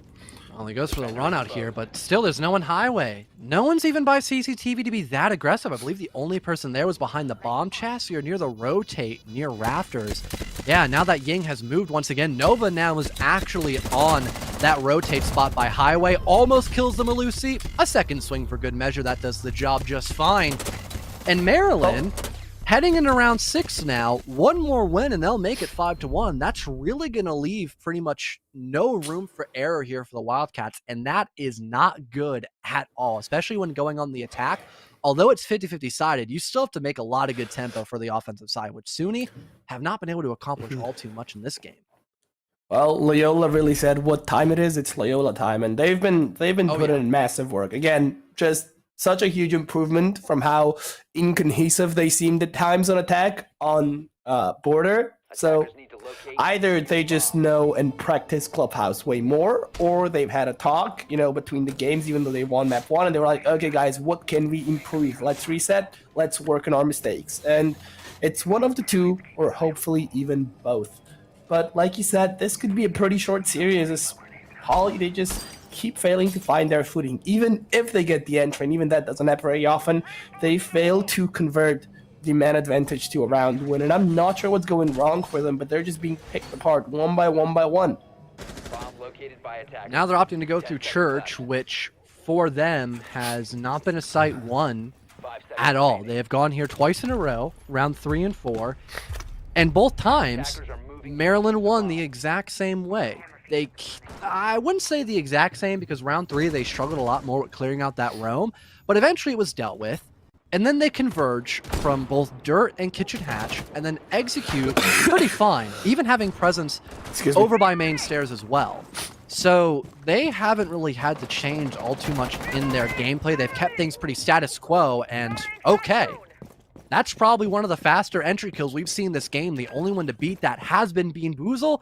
Looks like he was trying to go 2 for 2 on world's fastest entry player, but now he's the person to die in that position. But worst case scenario, that was probably it. Maybe Hellsent dies as well. At least Bean Boozle's put down all their Capcan traps, so maybe he gets a revenge kill while already dead. But if the offense already knows where Hellsent is, that could be major. But they're not aware of him, so Hellsent does get 1 kill on the Jalen. The Dokkaebi now gone, and now Maryland have to refocus their attention back on that top. Bean Boozle really said, I want it all, and it ended up costing him the world with that spawn peak. I don't know, when you're 3 rounds down and a whole map down, I don't think you can afford to go for those spawn peaks. It's just way too risky, especially if you've attempted it before. But, I mean, to each his own, I guess. Anyways, the cluster charge is being deployed, and it seems like it's shaping up to be another dirt push, maybe later on in the round, not just yet. At least that's what Loyola usually do. They open dirt up, and then they push it a bit later on, when Poly divert their attention to either Blue or Church or wherever else they're pushing from.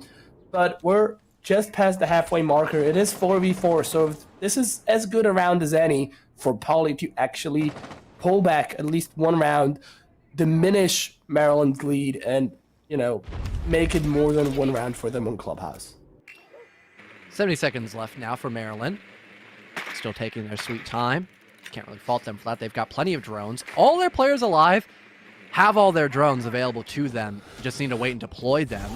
There goes Hugs being injured. Finally, for the Wildcats, they expect that dirt play.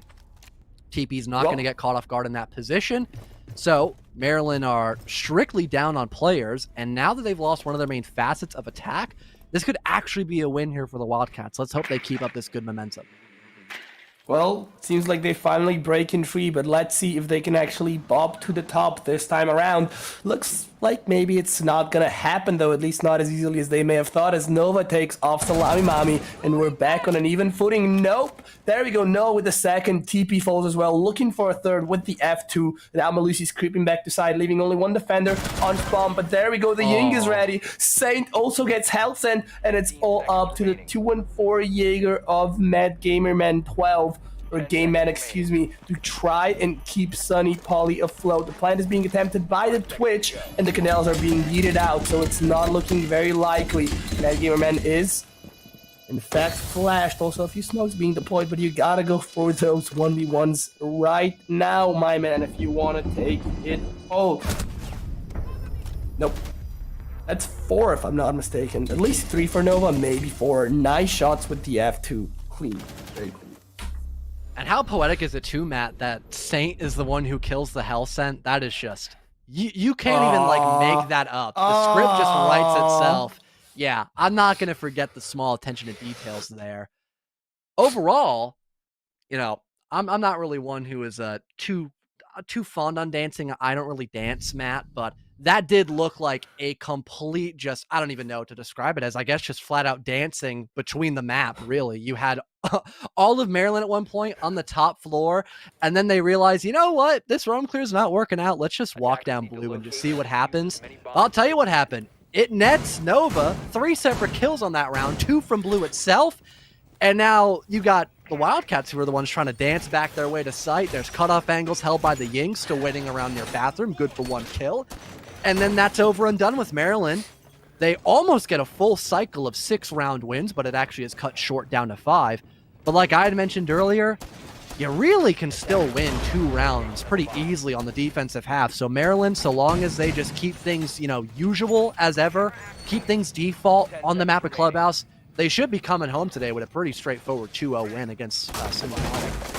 Yeah, definitely a night to remember for Loyola, Maryland, if they can keep their stride and just like you said, win those 2 remaining rounds. That's not much considering SUNY Poly need to win 5 more to even push over Diamond, 6 more to win this in regulation. So, can they do it? Honestly, not likely. I've been calling, you know what? I've been calling Loyola my favorites today, and you were like, stop with the out-of-pocket predictions, but for once I was right. So, there's that. Hey, choke on that. Well, if you're going to make me, I mean, I guess I have to at this point. Anyways, Wildcats being forced into a lot of other different things, as in, like you mentioned, winning 6 rounds to win the game in regulation, and 5 to, at the very least, get that match point moniker. And all things considered, that probably will not happen in a row. I really wonder where Mad Game Man's sitting at currently, because he's on the Cali. Is he all the way in the back of like that little like balcony / bridge spot? Yes, he is. I see him. Thank you, Max. He's still there in spawn. He's looking down range with that 12 timer.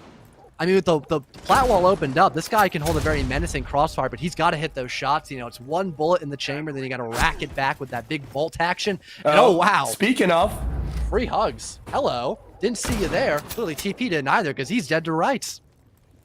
Yep. Well, it's just funny that you were talking about, you know, having 1 shot and then having to rack it up and then a shotgun kill happens. Kind of works the same way. But regardless, yeah. Slime Mommy just creeping up those stairs or blue stairs, whatever you want to call them. Trying to catch someone off guard, but no one's playing there just yet. Saint with a nice impact. Takes off 60 HP off of Hellsend. What a Kobe that was. But Hellsend's not looking for any more as the Kali's still covering the doors, hoping that someone is tempted to swing out. Oh, a few shots just narrowly missed the head of Rook, and Saint now has another chance given it life. Can he make something out of it? There we go, ready for the swing, misses narrowly as well. 55 seconds left, and everyone is just missing their shots. But there we go, Noah gets 1, Saint with another one. It's a 2v5 currently, as Loyola Maryland just look unstoppable at the moment. Oh, that was a tragic attempt at clearing out Rafters. The coordination or lack thereof just was the make or break there for the Wildcats. If they had been a little bit more effective with talking about getting the player from bottom garage to help the guy coming in garage door, that could have been done a little more effectively. Rook has no util with him there. No ADSs, no magnets, no player to assist. He's there by himself. He is strictly there to find kills and then die. But he's still alive to tell the tale of how he got away with robbery, essentially, finding 2 kills, I think, on this round so far. Now you got the player outside of Game Man, who was all the way in the back of Timbuktu, having to get aggressive. He meets the same fate as his Thermite, and Salami Mommy is stuck bottom lounge. There's Shamika launchers to deny them of walking up red, and it's too far of a distance to clear from Rafters or Plat Wall. So by default, the timer fizzles away, and Maryland strike the bell at match point. Yeah, I honestly think Sunny Poly's hopes are just, hopes and dreams at this point. I honestly see no realistic chance of them bringing it back. And, I still may eat my words. They may surprise me, win 5 in a row to take it to overtime and then 3 more in overtime. But honestly, how likely is that to happen? It's funny you mentioned that. The game I just came back from casting. I filled in and did like a one mapper for some buddies since they were still setting up. The score was like 6-2 match point, and the team that was down 6-2, like who was at the deficit, they came all the way back, brought it to double overtime, and won 8-7 on map wall. So I've seen exact positions like this won by the underdog team, quote unquote. So maybe the Wildcats got some fuel left in the tank, but it doesn't look like it. That's the sad part. They really look like they are not prepared to be playing on a map like Clubhouse, and that Maryland are just simply the better team on this map. Sure, border was incredibly close, like I mentioned, but this does seem like an unwavering environment here for the Wildcats. And now they're bringing up lineups that aren't really too unorthodox, but definitely interesting. You've got the Ying once again by TP, who has normally been running Jackal, but is now opting for something a little more explosive. And now you've got Game Man, who is on the Osa, which, if used correctly, that can actually be a really fatal force to make sure that Maryland are not going to be just swinging gunfights just openly. They're going to be punished if they try opting for that with no information. But that's if the Wildcats can set up those Candles. That's if they can set up those Talon shields properly. The proof is really all in the pudding here, and that's if SUNY Poly can actually even bring out the the pudding pops to actually get that done. John? Yes? Would you say it's fair to say that the Wildcats are just out of their natural habitat here on Clubhouse? Yeah, I guess they weren't used to the terrain here. Now they're getting poached. Well, it definitely seems like that. Osa behind the impromptu shield there, just kind of scouting out the area while the Ying is eating the Candelas through the holes in Logi, making sure no one can push through. And Mute is going to be the first point of contention, holding the crossfire along with both the Jaeger and the sorry, got blurry for me for a second. Anyway, Saint takes almost fatal damage, just a few points of HP holding him up for now, but Bean Boozled takes a lot in return, so we're on a equal-ish footing. C4 comes out, doesn't connect though, and that was a huge waste, honestly, but the exothermic charge gets deployed and the jacuzzi wall is about to be open any second. Ding drops down, goes for the swing as Candelas are deployed, but doesn't find, and he's shut down by Mary, popping his shotgun off. What a kill. And, well, I think this is all short for Poly. Yeah, this is not a good attack by the Wildcats. I'm going to be the first to admit it. They didn't clear out from CC. They didn't open the highway barricade. They didn't go into cache. They just all funneled in the construction room and then jacuzzi wall. And they're just outside. Like, Salami Mommy now, with a minute left, is trying to breach open the garage, or the plat wall, sorry, and maybe go up garage door. Nova nets a kill as well, and at this point, they know someone's probably by plat, and there it is. Wow, beautiful shot. Finally, Mommy, yeah, finally gets a kill. But look at the timer, Matt. Look at the player count, Matt. It's so statistically unlikely that the Wildcats win this round. I think I'd have a better shot at getting pregnant. I'm just going to be the first one to say it, Matt. I don't think they're going to take this one. Never say never. You just invited me for a High School Musical watch party. Oh my god, there's a mute jammer near the castle barricade. That's why they can't open it. They got to go highway. Oh, that is so unlucky for the Wildcats. They're on the outside looking in, literally and figuratively. And they're spending more and more time just trying to put proxy pressure down, phantom pressure if you call it. Good kill for Bean Boozle, but swiftly traded because there's no one Logi. So Free Hugs gets a good kill onto that Thermite. Case has now been dropped to the floor, and Free Hugs gets the last one as well. I'm going to just spread some knowledge real quick. So I'm going to talk long here, Matt. You can, get some powder on your face. Take a swig of water or tea, make yourself look good.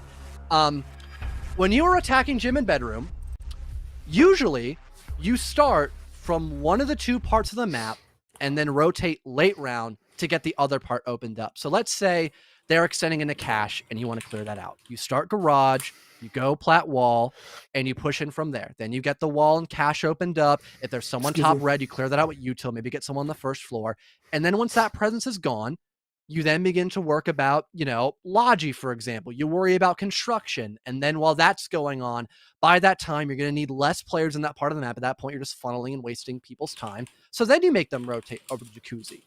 And instead what happened is you have a guy basically just, I don't know. I don't even know what their fifth player was doing at that point, but you had two guys going into He had to go con his own single way. wall. I think he was on the roof just droning or something because he didn't even get Logi Hatch opened up till late round. So you got two guys con single wall, but there's nothing opened up by highway or cache. So you're funneling into a crossfire. And then you got the other two guys opening up Jacuzzi wall, which, yeah, that's great, but you have to enter into another crossfire. And there's no one highway, so you can't even deal with the person by weight room / gym. So that accomplished nothing for the Wildcats. And I'm not trying to be mean. I'm just letting them know what they need to do next time they attack on that map, because Clubhouse is a very frequently played map. So unless you're banning that map 24/7, then you got to learn how to attack better on that map in particular. So I hope that helps. And to Maryland, wow, you really did a good job on Clubhouse. There's no better way to put it. You almost went flawless. If you had done better on that second execute on CCTV, you would have went flawless, which is impressive. And hopefully for Wildcat, this was a good learning experience for them, because that was not a good showing by them whatsoever, except for on Border. That game was a lot closer and a lot better by them. Yeah, I mean, I feel like we can't just discredit Wildcats. They had a few very bright individual moments, but it just didn't amount up to enough to, take on, words hard, Loyola.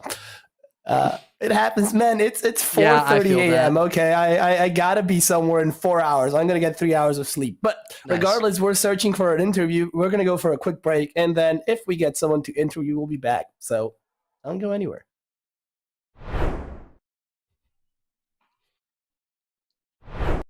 Massive skill. So it helps build those things while they're off the field. And then for us, vice versa, if you're an esports athlete, one of the errors I had growing up when I was competing in esports is that I was not active enough. I played sports, I competed a little bit, but I wasn't active enough truly when I look at it. So that's one area that esports players can learn from in terms of activity and physical and the marrying of both. People say, oh, sports and esports, video games.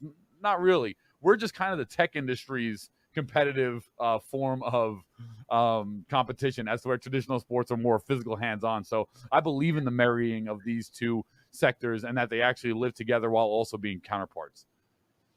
Well, I think then to speak to something about marrying, right, from traditional to esports, that to me speaks to this whole new thing, at least again from you guys, right? You guys have more traditional sports background, right? Paul, Lee, Mike, and all of that. But I think let's talk NIL then, because I think that's something that I think is really interesting, that at least when I heard about it, right, of what we're trying to do with, esports athletes, schools, programs in general, because it wasn't something you would think normally, right? You could understand, right, football player on the field, star quarterback, it makes sense, right? The guy is somebody that everybody knows on campus, whether you're on the team, off the team, or you're just going to the school, it makes sense. But I think, nowadays it's not as common, or people don't think that they could be somebody that their name is out there, right? Or that they're known, right? As we're growing this space, as we're putting this together, it almost feels really interesting that, your star entry in Valorant, or your star forward on Rocket League, right? Whatever the case might be,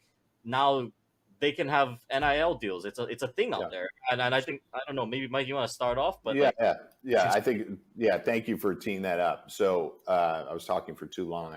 I forgot to bring NIL into the mix. So it's a common occurrence, occupational hazard. So I would say that so NIL for I'm sure most of you watching understand what it is, but NIL stands for name, image, and likeness. Name, image, and likeness, that term has been utilized to describe the transition of traditional student athletes, NCAA athletes, and their ability to monetize their name, image, and likeness. It went live July 1st, 2021, and it has continued over the course of the last nearly 14 months now.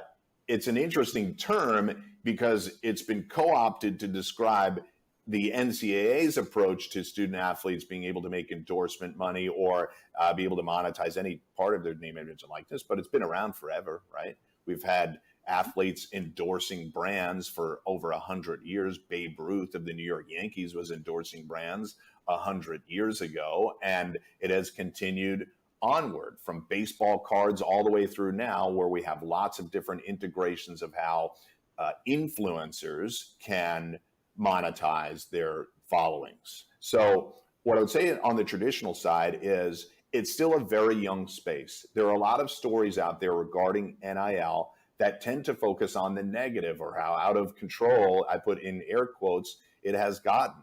But there is still a burgeoning marketplace for many more student athletes that are involved.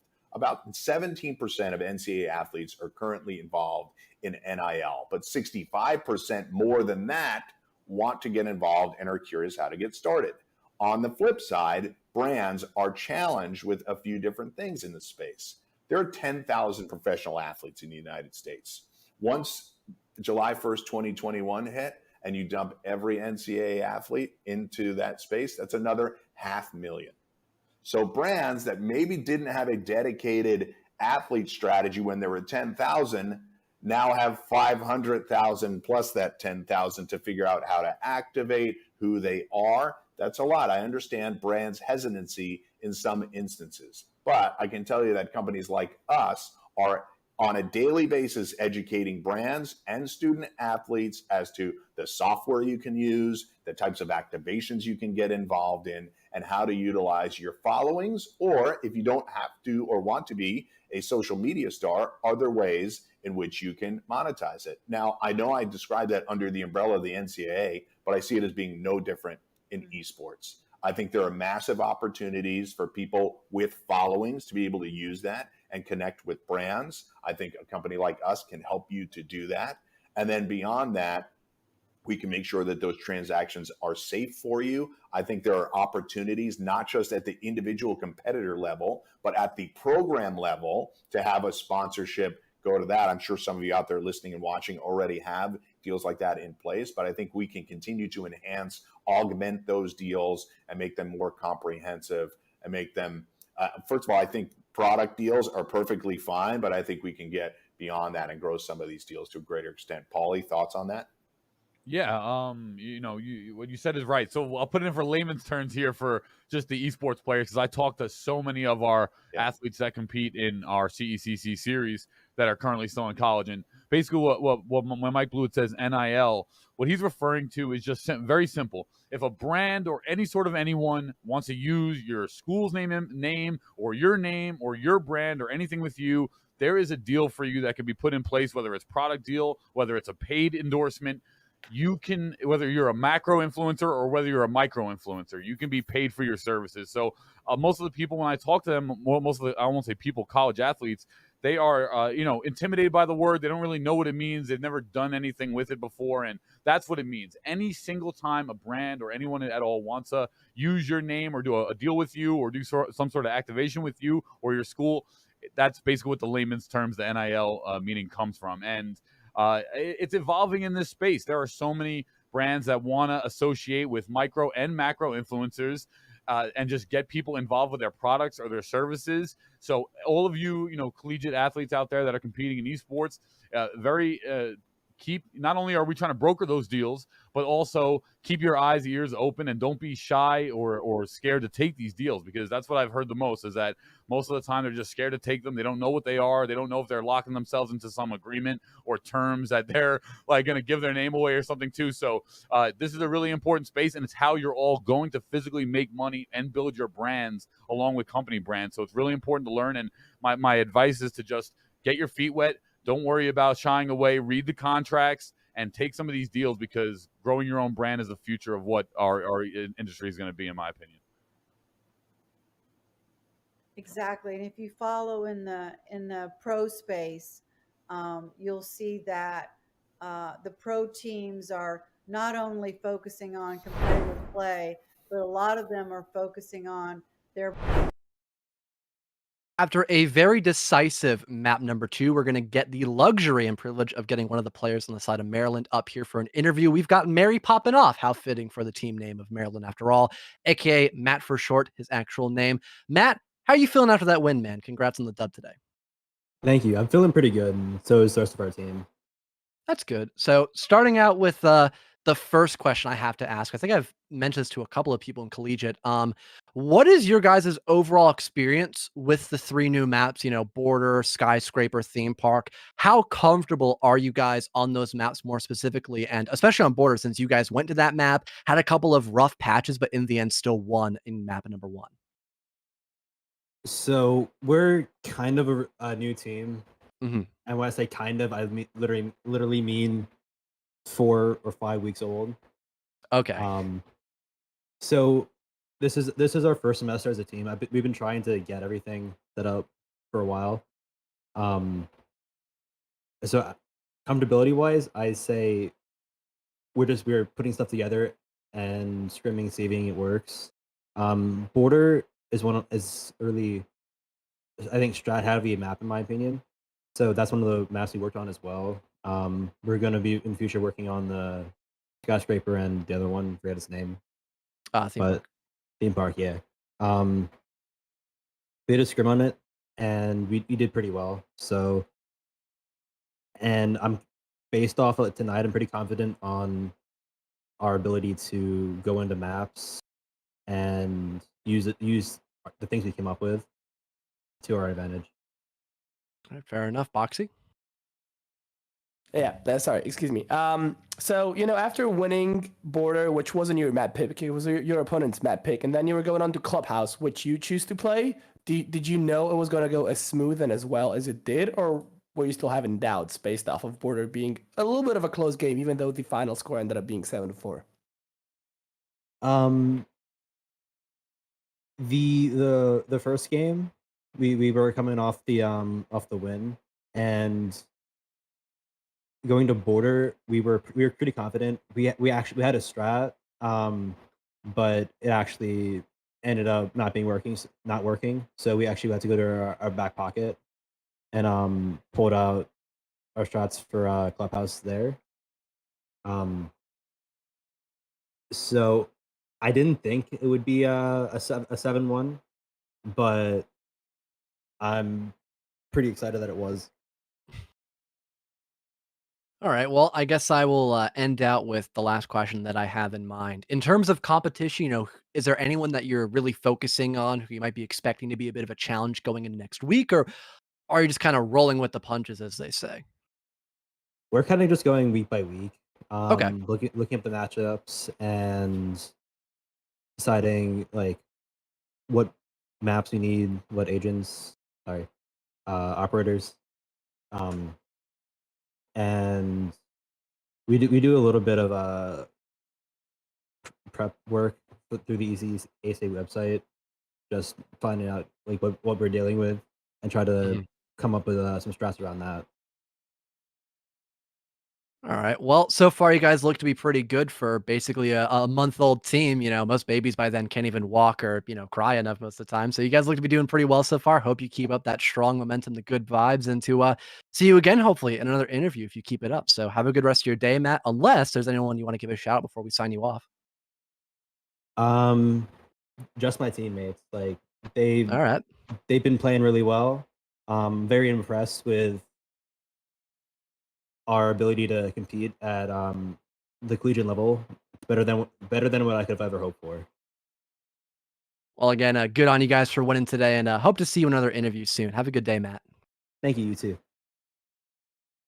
All right. Well, other Matt, that concludes our interview with Matt on the side of Loyola Esports. From all of us here at Esports U, we thank you guys all for watching. We're going to sign off here for tonight and to see you all again throughout the rest of the week for more action over here with ECAC and the rest of Esports U, since we cover all sorts of games here. So if you're fans of games that aren't just R6, we've got plenty more in the tank for you. Have a good night, guys, and to see you all again very, very soon.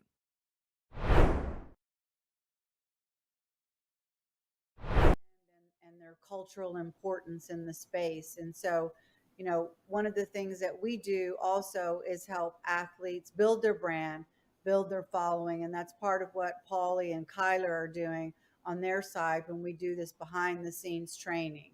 And so, building your brand, this is the creator economy. Anybody and everybody can be anything they want to be. And so we just really want to be the conduit that supports that across the board. Absolutely.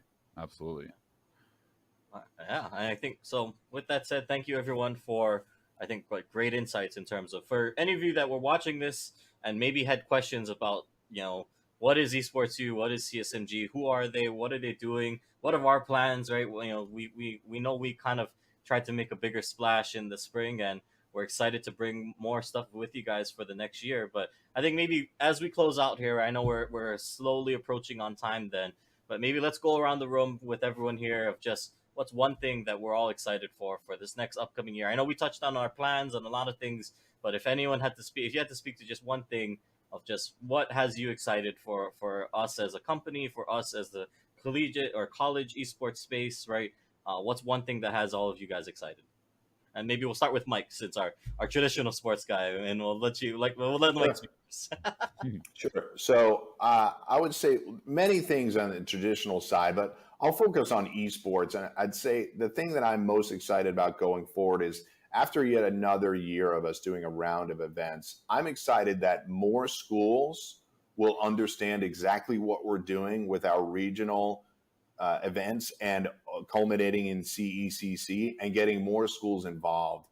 I think schools will be more excited to compete in our events because we've established it over the course of a year, and I welcome any and all conversations with getting people involved. I think for me, I'm most excited about like the schools and conferences, Mike. That's amazing. And that's so exciting. I'm also excited about the brands that we're starting to be able to get involved in this. In our Commissioner's Cup in last May, we had over 14 brands, blue chip brands participating in our event.